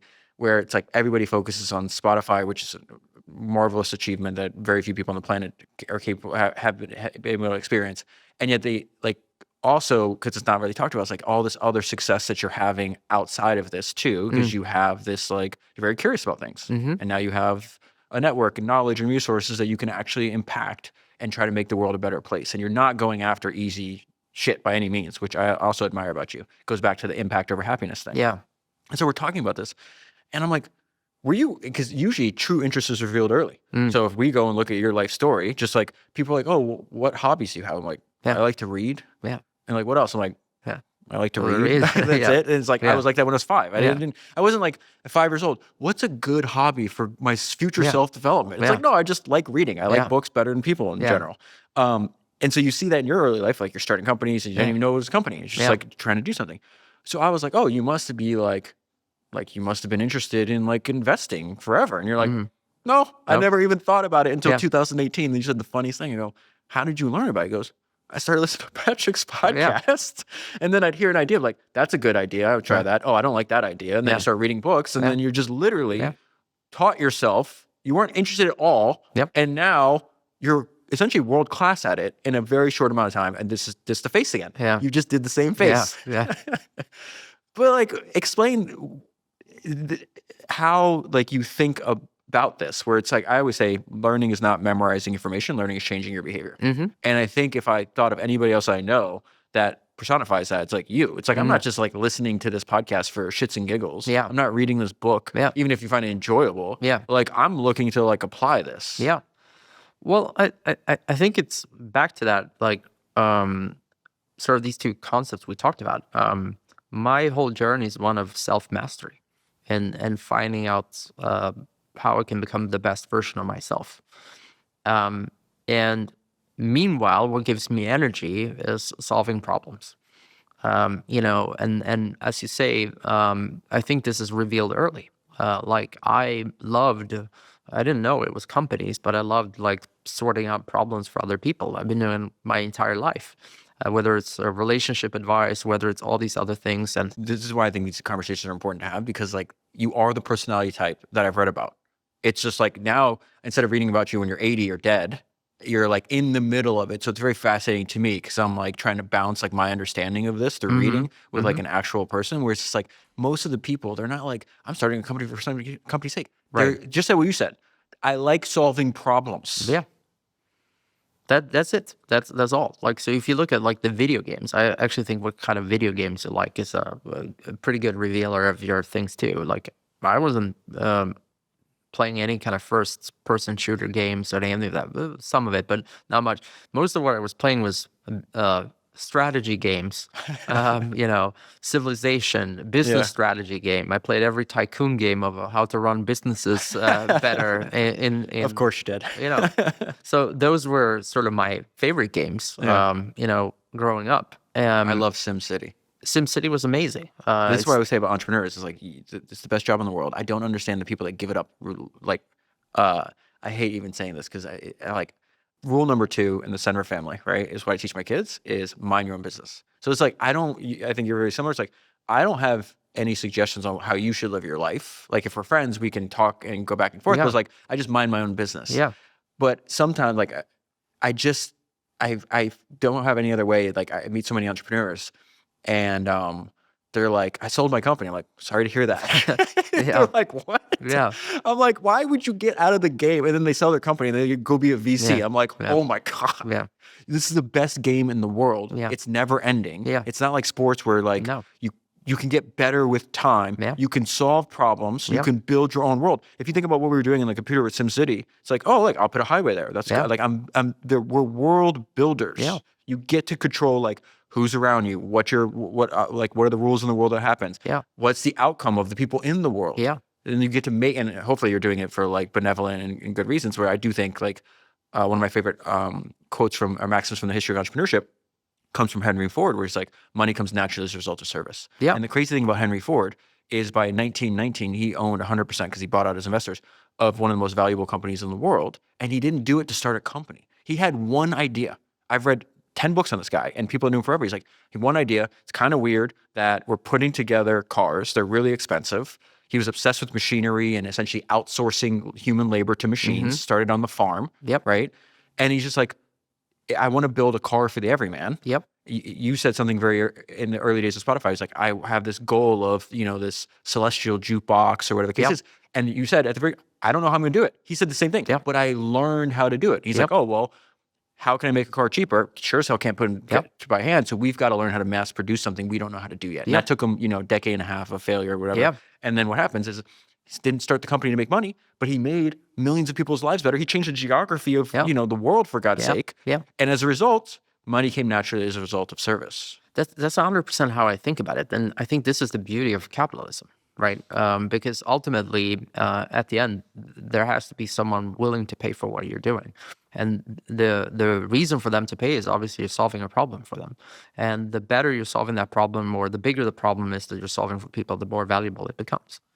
What did you say earlier too? You're like, I forgot how you phrased it, but in my mind, when I interpret what you said, it's this idea of not being a go-getter, but being a go-giver. You say something like, the more problems you solve, the more it comes back to you. Was that the? Well, so these are two different ideas, but sort of closely related. So it was actually my co-founder who sort of said the value of a company is the sum of all problems solved. And if you really think about it, it is exactly what it is. So like, I tell this to the team because when we face very difficult problems, it is great. Because again, if we solve these problems, we will create a lot of value. I keep saying you think like Bezos. So there's a great line, same thing, where he says, I'm reading his shareholder letters for the 4th time. And it's like, these are so good and so clear and concise. I should read them every year. And I was like, I feel like I just read them. And I looked it up. I haven't read them since the end of 2022. But there's all these stories in Bezos' early career where people in Amazon would come to him with a huge problem. They thought maybe they'd get fired. And he got excited. Yeah. Yeah. Because he's like, oh, great. Like, we had a problem we didn't even know. If we solve this, our company gets even more valuable. Yeah, exactly. There's this guy named Henry Kaiser who was as famous in his day as maybe like an Elon is today. And he built 100 companies. One of them still exists, Kaiser Permanente. He built the Hoover Dam. He built the Liberty ships in World War II. And he has this great maxim that like people would come to him and they'd be all depressed and he'd be excited. And they're like, what the hell's going on here, Henry? And he goes, problems are just opportunities and work clothes. Right. That's a great way to think about it. It's like, if I can solve this problem for other people, I make other people's lives better. I make the company more valuable. And then you also have to feel good about what you're creating into the world. 100%. But I think it comes from solving problems. And so, yeah, I mean, like I get excited today. You sort of asked about the other stuff that I get focused on. I don't focus so much about the solution. I focus on the problem. I try to find really interesting problems that, and figuring out even if there's like a 5 or 10% chance of solving that problem, and I know that would be huge for humanity or society if we figure it out, then it's amazing. Like that gets me fired up. And the intricacies of solving that problem, because it's oftentimes very, very complex, because it's not like other people don't know that this problem exists. There's probably even a lot of people that would agree that if we could figure it out, that would be really valuable.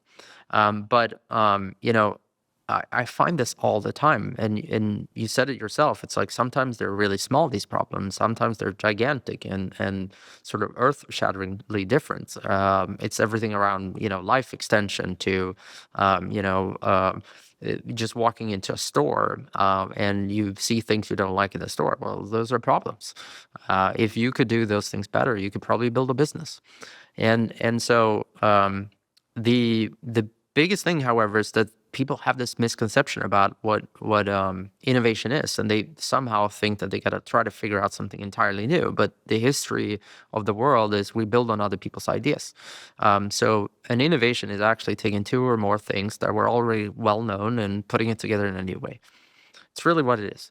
And so for me, the most interesting thing is like laying a puzzle or anything else is like I get to sit around and because of the meeting so many brilliant people, I get to listen to problems all around me all the time. And I try to distill and figure out, okay, well, this person said this thing, but what if you actually articulate the problem like this instead? Okay, well, what does that mean? And what does that unlock? And that for me is just it's so much fun, and I couldn't imagine not spending every single day doing this. And we started this journey by telling my story that I didn't have to work, and that's why I started Spotify, because I loved music and I wanted to figure out a way where consumers got what they wanted and creators were able to get paid by doing what they love to do. And that's really the genesis of the story. But even today, I'm thinking about this, and I said, even if you remove all the money, even from the beginning, even in the middle, and even now, there's no way I wouldn't do this and spend much of my awakened time thinking about this stuff. Just sort of like, for me, this is impact, and this is what leads to happiness in my life story. I read something Jeff Bezos said that changed my perspective on the importance of high quality sleep. He said that he makes sure he gets 8 hours of sleep a night. And as a result, his mood, his energy, and his decision making is improved. His point was that you get paid to make high quality decisions, and you can't do that if you're sleeping terribly. And the product that has made the biggest impact on my quality of sleep for years is 8 Sleep. I'm lucky enough to be friends with the founder of 8 Sleep, Matteo, and we live in the same city. A few months after I started using 8 Sleep, I randomly ran into Matteo at a restaurant, and I was with some friends. So I go over and say hi. When I got back to my table, my friend asked me, who was I talking to? And I said, that's Matteo, the founder of 8 Sleep. And my friend replied, he looks like he gets good sleep. Matteo is living and breathing his product. I had never had the ability to change the temperature of my bed before I had an 8 Sleep. I had no idea how much that would improve the quality of my sleep. I keep my 8 Sleep ice cold. It's cold before I get into bed, so I fall asleep faster and wake up less during the night. That feature alone is worth 10 times the price. There are very few no-brainer investments in life, and I believe 8 Sleep is one of them. That is why elite founders like Mark Zuckerberg and Elon Musk have all said publicly that they use 8 Sleep. I would recommend getting the Pod 5, which is the newest generation of their signature product. It is a smart mattress cover that you place on top of your existing mattress, and it is next level sleep tech. It automatically regulates your body temperature throughout the night, independently for each side of the bed. The result is you get up to a full hour of additional quality sleep per night. Make the no-brainer investment in your sleep by going to 8sleep.com/Senra and use the code Senra to get $350 off. You can try it for 30 days at home and return it if you don't like it, but I'm confident you will love it. I will never let anyone take my 8 Sleep from me. Make sure you get yours at 8sleep.com/Senra. You said something in the early days of Spotify that was very fascinating. You wanted to build like an enduring and impactful company that did something that no one else did, right? Mm-hmm.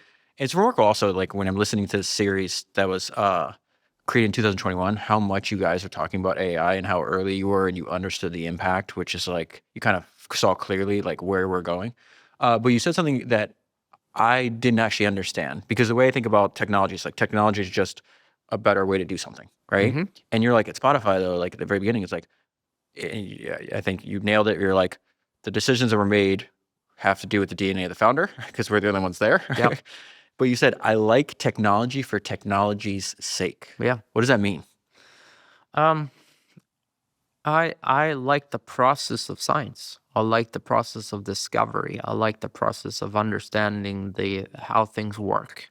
I've been wired this way all my life. I've been pulling apart computers. I've been trying to understand why a semiconductor works the way it works, all these things. And I'm intrigued about that. Just this thing about understanding everything, understanding life, understand where we come from, understanding all these different things. But I'm equally interested in solving problems. And when you're curious about both of those two angles, you can end up finding these connection points where those two things meet, where it's obvious that there is something over there that no one's really kind of applied in this way before. And maybe there's not one idea, but two ideas over there. It's quite interesting. And I think you have to love technology in order to go to the depth of understanding what's possible. And because it's oftentimes like the greatest ideas is truly innately understanding something and truly innately breaking constraints around that something by understanding the rules and knowing when you can to break them. Yeah. And so, like, what are the greatest entrepreneurs really? Well, the greatest founders are the people that kind of have this one idea of like they can almost internalize the consumer, right? Like, what is someone willing? What do they need, even if they can't articulate it themselves? And then have this entire field of amazing, brilliant engineers and scientists and mathematicians and all these groups of people that are doing various things. And then sort of figure out the intersection. And then you actually have to make it viable too, which is you have to have some sort of business model. Because if you don't have that, eventually this thing won't be sustainable. So, it's sort of the trifecta of those three things. And that makes it even more interesting. Because now we're talking about a really complex equation, trying to get these things together with multiple unknowns, and you're trying to configure these things by locking down constraints on one side, and then you're trying another side. And the amazing thing about early stage entrepreneurship is, we talked about this Google example of trying 200 different colors. You can't do that early on. That is the amazing thing. Every decision you make is life or death. And that makes sort of the stakes even higher because you may literally try one thing and then you run out of money. And so you got to make sure that is the right thing. It's just such a fascinating process. But it comes back. It's a process of creativity. It's a process of trying things out. And I'm more and more enamored and more in love with this idea that creativity itself is this really, really powerful thing, maybe the thing that makes us unique as humans relative to everything else that exists in this world, and kind of going deeper and deeper into creativity itself. And it doesn't conform, and it doesn't scale, and it doesn't behave in any of these other things. And then you have this other side, which is all about scale, which is all about conforming, and sort of navigating that sort of dynamism between these two things and polarities between these two things is very few people that I think can do, and is really, really world class at doing it. I think most of this, you can't even describe why you're doing what you're doing at the time. And what I mean by that is, like, you hinted on this earlier. It's like, it's so easy to kill new ideas, right? The arrow on the side of, no, we can't do this. It's amazing to me how many times this comes up in all these biographies where it's just like, this is a skill you have to learn. And a lot of it is like being comfortable with the messiness of the creative product process. But it's also, entrepreneurs by definition, impatient, patient. Yeah. Like, they have this what looks like a paradox where like they want shit done now. I love Jeff Bezos says about this, step by step, ferociously. Yep. I'm willing to plan, if it take 2 decades or 3 decades to solve the problem that I'm trying to go after. Yep. Maybe in some cases, stuff that he's working on might even outlive his lifetime. But that doesn't mean I'm like dilly-dallying on a day-to-day basis. I heard you say something one time. You're like, I promise you, I don't think I'm the smartest I don't think I'm the most talented. If I have one superpower, is it's like I just have I have super patience. Yeah. I think Neko is like an example of this. I Yep. met your co-founder on it, Yep. and I got to see this too. And I was like, oh, like this is cool. Like who made the machines? It's Yeah. just like we did. Yeah. And then I didn't know it was like, I don't know if stealth is the right word, but Yeah. from the idea to the first Yeah. time the customer happened, it was what, Yeah. like 6 years or something, Yeah. or 4 years. It was No, like, it's the company's 8 years old, and we barely began. yeah. And it's like, okay, that's an insane love. That's an understanding of like we're tackling something that's. Yeah. I like what you just said. Like innovation and creativity is actually a combination of things that occurred before Yeah. that we're combining. Yeah. Right. And when you mentioned that, I thought of like, James Dyson's one of my entrepreneur heroes. And what I love about one of the hidden things that people don't know is he wrote a book called The History of Great Inventions. Yeah. And it's such a it's kind of a bland read. Right. God bless his heart. But like, it's just him going through like little Wikipedia pages or like his version of like Wikipedia pages about like what this inventor did, how he did it, and what the result was. And then you see him take these ideas from like 1700 or whatever. And I was like, oh, I'll just take like that little piece out here and I'll combine it with this piece. And then what's the new technology today that enables me to solve this problem that didn't exist a few years ago? So you have this patience, right? You have this desire to solve problems. It's almost like, it sounded like to me, and maybe you could disagree with me, like you're sounding like you see a giant puzzle that you're trying to figure out. 100%. Now you have like you have more resources, you can be patient. Like you couldn't have done Neko when you were 23. Yep. Right? But you have this great quote that I know is important to you. And it says, quality is never an accident. It is always the result of intelligent effort. Yeah. We haven't talked about quality at all, even though like Spotify is the high, like if you compare your competitors, like it's just in a class by itself. Yeah. So it's obviously very important to you. Yeah. Like we have to talk about quality. So like, do you want to like just pick up where that quote leaves off? Well, there's so many strands of quality, right? It is both sort of the distinction of taste, whether taste is subjective or objective. You can go so many ways with this question. But the way I think about quality is I think so much of your early life, certainly in my case, was the formulation of just trying to go for more. And the further I've gotten, I've realized, and it's about everything, right? You amass more stuff. You try to do, more things at the same time. You try to do all of these things at the same time. And the further you go, you realize that it really is about sort of ultimately this very simplistic tried thing, less is more. And the older I get, I feel it more and more. We talked about it with friends. I think most people start out thinking having more friends is better. But I think more people are happier with fewer but better friends than many friends. And so I think quality is ultimately this sort of notion around focusing, distilling, getting to the essence. We can even talk about like quality in communication is often trimming things down and saying less things, right?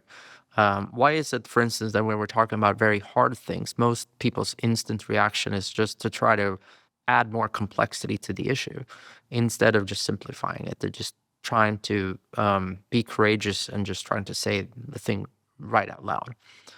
The older I get, the more my instinct is towards turning towards that. And I'm reminded, even if we go back to investing, because like part of why I sort of liked investing has nothing to do with money.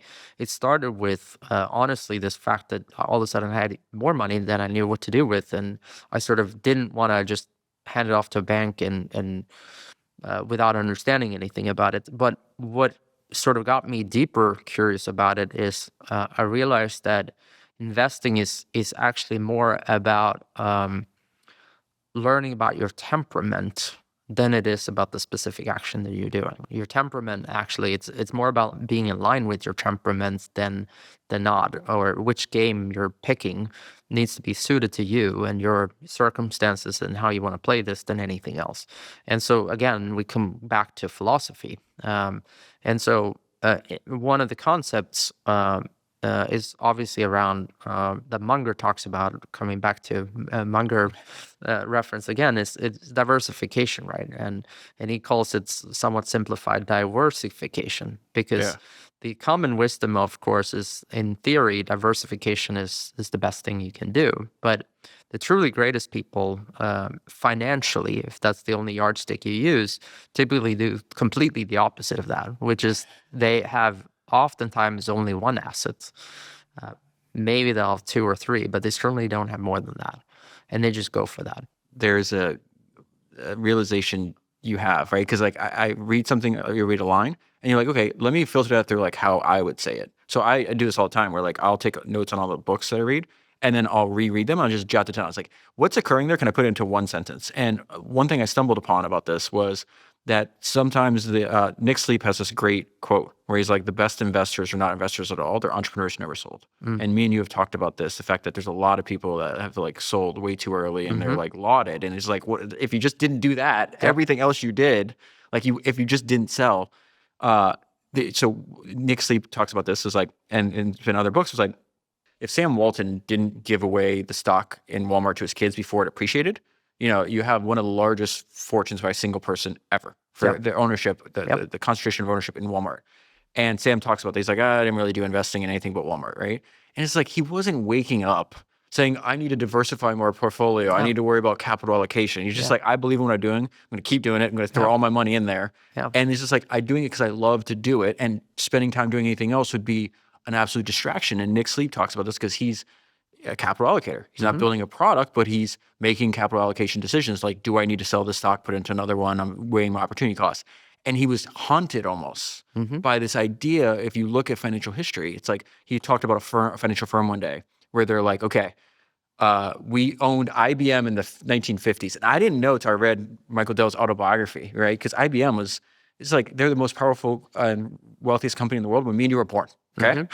And Michael Dell's like, you have to understand, like 1987, for me to like yell out to my dad, he's like, what do you want to do for a living? He's like, I want to compete with IBM. I'm a 19-year-old in my dorm room with $1,000. Like, what kind of grandiose ambition do you have? I went and searched, like, why is this so crazy? And I started, it's like, it was the most valuable company in the world by market cap at the time. It was the first company to go over $100 billion in market cap, right? And this little 19-year-old kid's like, no, I think I can like have a go at them. But Nick Sleep talks about, he came into this firm and he's reading their how they talk about their investments, and like, we made a massive mistake. We owned IBM in the 1950s and we sold. And they're having this conversation in the 1970s. And the leadership of the financial firm is like, how do we avoid not doing this? That one, they said, if we just held that, it would have, the gain would have been more than all the assets we have in our management. Like, we can't do this. That same year, they sold Walmart. They had Walmart in the 1970s. So they made the same mistake. And Buffett, obviously greatest investor of all time, he met Walt Disney. He went and talked to Walt Disney in like the 60s. And then I think he bought the stock at like 62 cents or something. Right. And he had like a 2x or 4x game. He's like, oh, I sold Disney. So that's why I was like, oh, the best financial decisions are not financial decisions at all. You're doing it for another reason, which is exactly what you said. It's like, all Sam had to do was just keep doing Walmart. It's exactly what he did. I remember, I obviously live in Miami, on a friend's boat in the marina there. And there's like the boat like bigger than anything else around there. It's like, and you can Google like who owns it. It was Sam Walton's brother's daughter. Right. Yeah. It's crazy. But I think you're on to something important, which is this notion around just innately focusing and solving problems day by day builds quality, right? And so quality for me is less. Quality for me is focus. Quality for me is improving day by day. All of these things build quality, and quality is rare. Quality in people is rare. Quality in ideas is rare. And we tend to make these things binary. And we talked about it with people. Like, I'd rather have that person that has one good idea in an entire hour and the rest is crap, than someone who has 10 decent ideas but nothing is amazing. So that sort of differential equation between the 1% versus the rest is so important, and it's so important to understand. And I think we again take it literally, and we know about it because we can explain it in hindsight, but we don't know when it's happening. So what is that qualitative process? What defines quality as it's happening before you can see it objectively from the outside? Those things are interesting, and I'm more and more drawn towards that. It is, for me at least, very much looking at the people in it, and looking at how they build judgment over time, the sort of feedback loop they create, the curiosity that they have about this, and the obsession they have about trying to achieve the impossible. And for me, the impossible is something that's perfect. It's never going to exist. The whole universe is this thing where the only thing we've learned, we keep debating all these things about the universe, but the only thing we know is it's not static. It moves. It cannot by definition be like this one thing. It's just constantly expanding or contrasting, or it's moving. So perfection just doesn't exist. But the aspiration towards perfection is a remarkable thing. I mean, I love Japan for this reason, right? Like you find these amazing individuals that literally spend their entire life. I was in Japan maybe 10 days ago or something, and I was in one of these temples with a tea master who literally all he's done for the past, I've asked him, for the past 34 years is perfecting how to make tea. That's it. Nothing else. And yes, the tea is amazing, but it's not just that. It's just seeing that obsession about quality, seeing that obsession about being not even 1%, but like 0.1% or 0.1% in something. And I feel like you sort of asked about AI and all these things, and we can talk about art too, but like for me, like that is going to be even rarer. Like average is going to be possible to do, even better than average is going to be possible to do with AI. But that sort of thing about this guy doing this for 30 years, just becoming the very, very best about what they do, or even what I find incredibly inspiring by you is just the relentlessness every single day towards the long term. It's like, as you say, it's the paradox about the long term. Mindedness, but the obsession on the daily basis, and against conventional odds, against all these other things. Because I would imagine, I don't know, but I would imagine like when you started Founders, probably not many people knew who you were, right? Nobody, right? And so the competition for your time there was none. So you could probably sit for 6 hours or 8 hours, etc. But today it's much harder because there's many other things. There's people like myself and other people, and you're like, oh, wait a minute, maybe this is a good idea to meet this person, or there's a business opportunity that shows up, and maybe people are asking, like, maybe you should invest, and maybe you're tempted about it even. But this is the thing that happens all the time, and this is how greatness gets evaporated: is you lose focus. That's a great line. Greatness gets evaporated. A lot of the stuff, like when I talk on the podcast or everything I say on social media, is like reminders to myself, because I just reread past highlights, because like we forget that we forget, and so I need a reminder. And I just came across one. It's just like I have them presented to me in a random order, so it's like I never know what I'm going to read that day. And it said it was Buffett. It's like the difference between successful people and really successful people is really successful people say no to everything. Yeah. And this is exactly the constant thing where, like, I do have a question for you. One, going back to that, it's like I can't even explain why I did what I did, because like I had close to no traction for 5.5 years. And now I look back, I was like, there's no way I would do that today. Yeah. But somehow that person, who I now greatly appreciate and love, that I feels like a different person. Yeah. That I cannot believe. That is like what I'm most proud of, is not like trying to make something that's great, which I think is a selfish thing for us. Is like, yes, when you release it to the world, you release Spotify, you do all these things. It's an act of service to other people, but you're also doing it because like you have to. It has to come out. Yeah. But I just cannot believe that I did that. And I'm just like, that's the thing I'm most proud of than anything else. Just like, I had to do this. I was willing to like drive Uber if I had to, 10 bar, do literally whatever. I was like, give me enough time, I'll figure it out. Now, I didn't Yeah. think it was going to take half a decade to figure out. And Right. you have a ton of stories with Spotify with that. There is no line, I feel, between like your work and your life. Like they're one and the same. Yeah. The issue that I'm having now and in general is that I feel a lot of pressure because like I'm trying to change not just my life, but like the trajectory of like my entire family. And I feel very guilty when I don't work to the point where like, you know, I just got back from a crazy trip that people would love to go on. And like, Yeah. I just felt guilty for like taking time out and off Yeah. and not working. Yeah. And I feel like this is like almost like a compulsion. Like I don't have control over it. Yeah.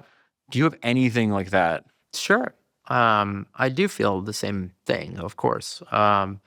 But I'm back to sort of time versus energy management. And I don't know about you, but I feel like the greatest ideas I've had comes from the most weird and wonderful places where I expected nothing out of it. So quite often when I do take some time off, I come back with like two or three and some entirely new insights that just wouldn't have come if I just kept grinding at that thing, but just changing a scenery, being in a different frame of mind, pausing, giving, it's in the creative process, the greatest artists talk about some of the greatest songs literally take 5 minutes to write, Yeah. which is amazing, right? But some songs are the ones you like work on it, you put it in a drawer, and 6 months later, totally unbeknownst to you, it clicks. You're not even working on that thing. It just sort of like, oh, that's it. And they go back and they do the song, and it's like the greatest song ever. There's not one path to greatness. There's many.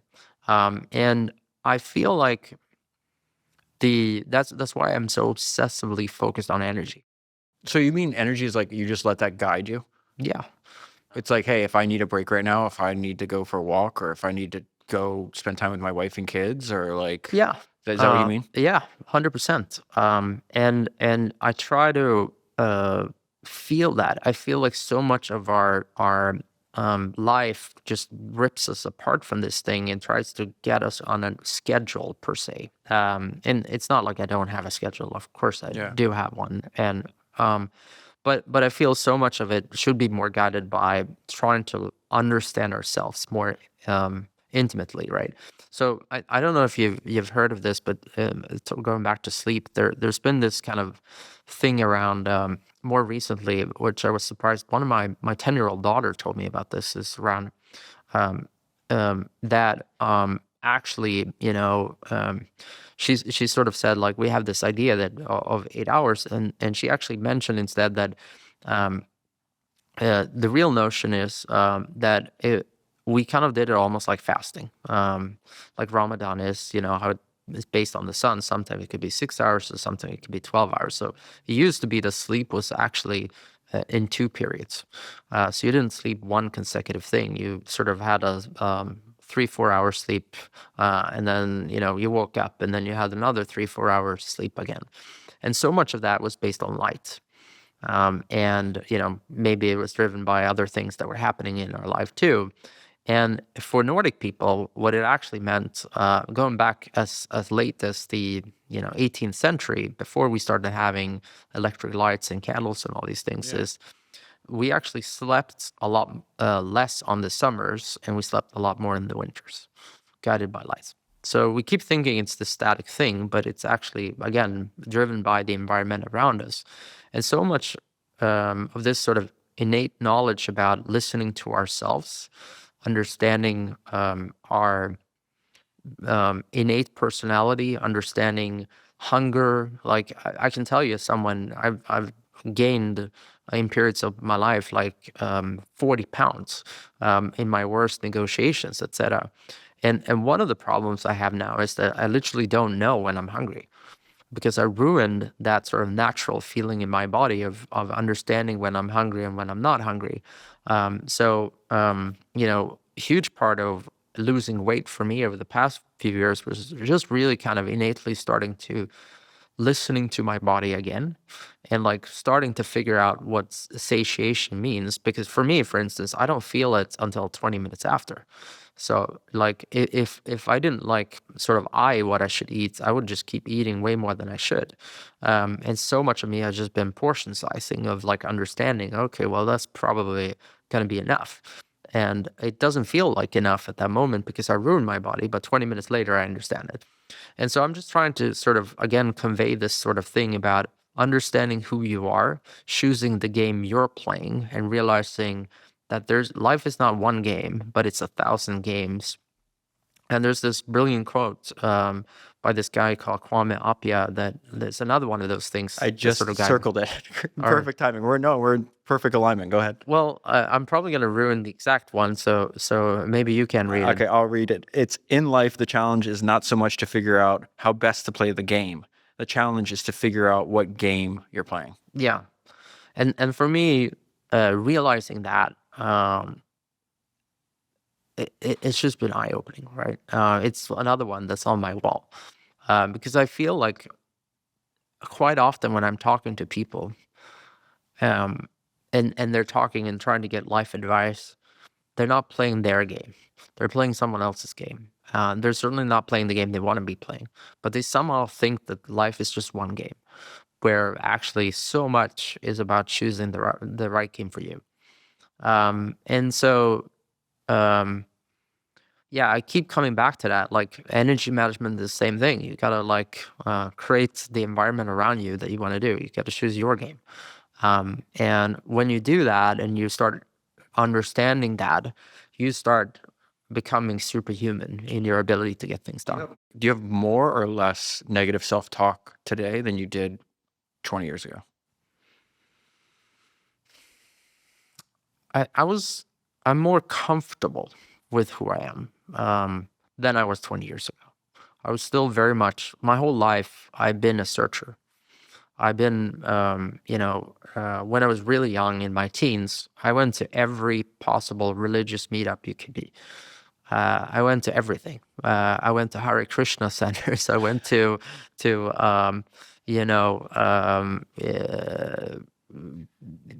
Jewish centers, mosques. I went everything, and I try to learn as much as possible because I truly believe not enough people are like.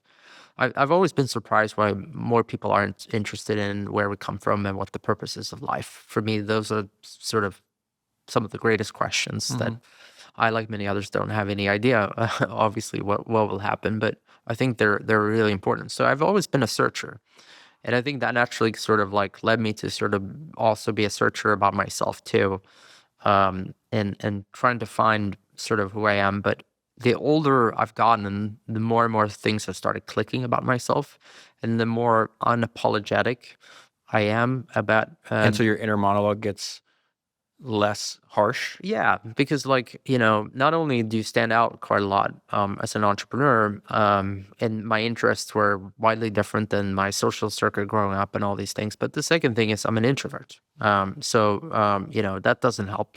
So most people like being around a lot of people and they get energy from it, and I didn't.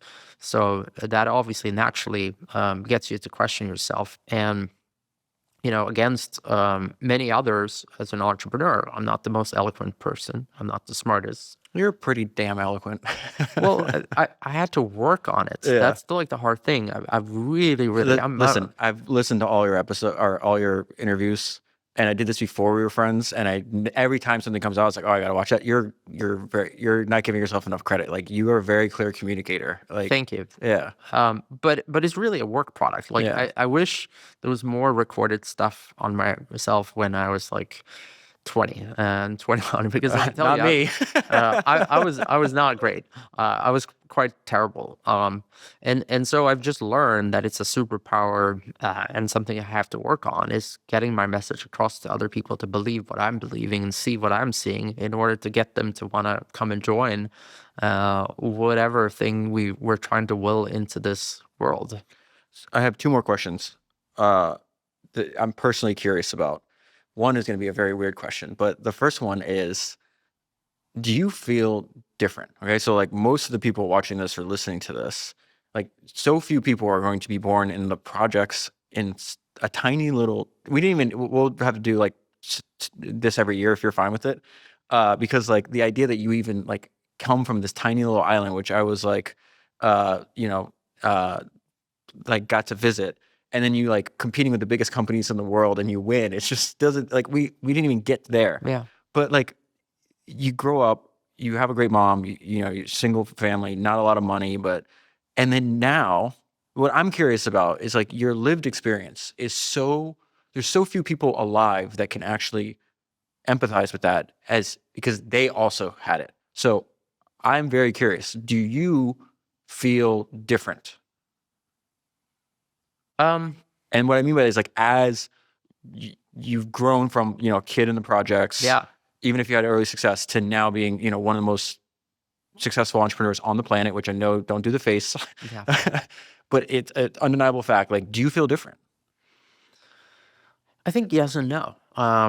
So I feel different in the same way a 40-year-old would feel different than a 10-year-old would Yeah. do. I feel different in I'm a product of all the experiences of my life, and obviously I've been incredibly fortunate to. I was counting the other day. I've been to like 130 countries or something in my life. I've seen so many cultures, so many people. I have friends all over the world. All of that has shaped me into who I am.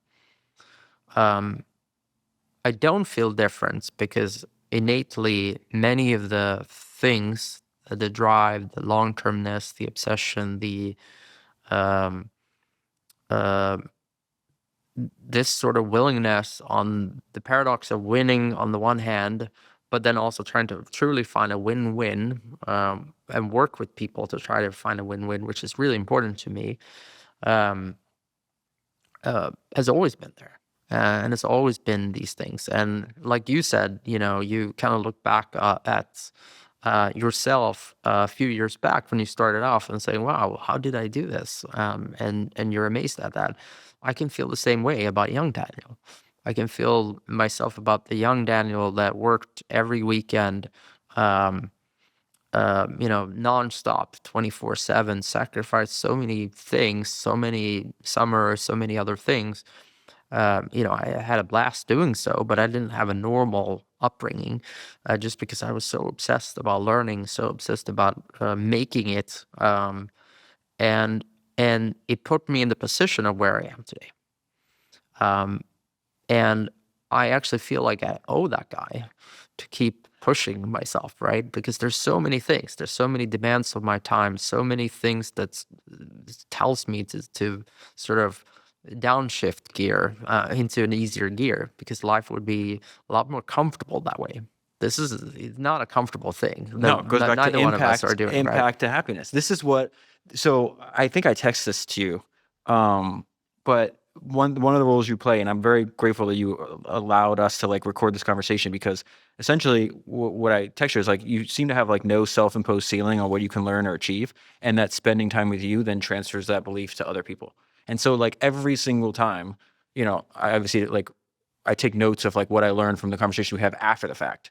And I interpret it, it's like obviously not verbatim. I'm saying like, what did I just learn from Daniel? And what does it apply to me? He's like, oh, you have all these, you think you don't, I thought like I was ambitious and I didn't even realize till you kind of pulled the scales off my eyes. Like you have this like limiting belief that you have no limits. There is no limits in life. And so like, you're hell of inspiring. One other question for you.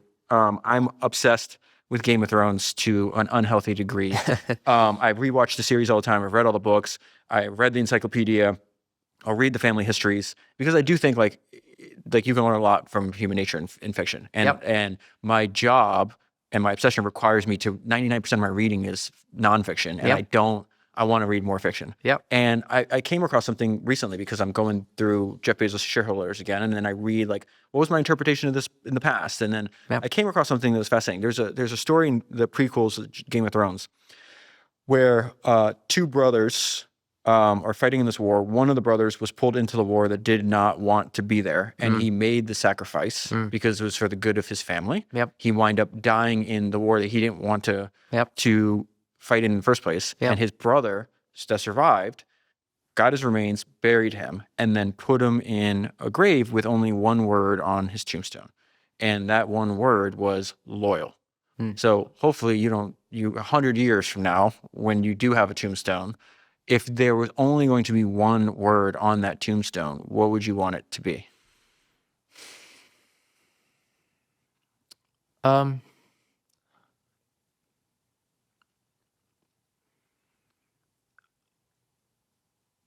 I don't think too much anymore. I used to think a lot about how other people saw me or see me. I don't do that anymore. So I would choose more of a self-reflective one. Um,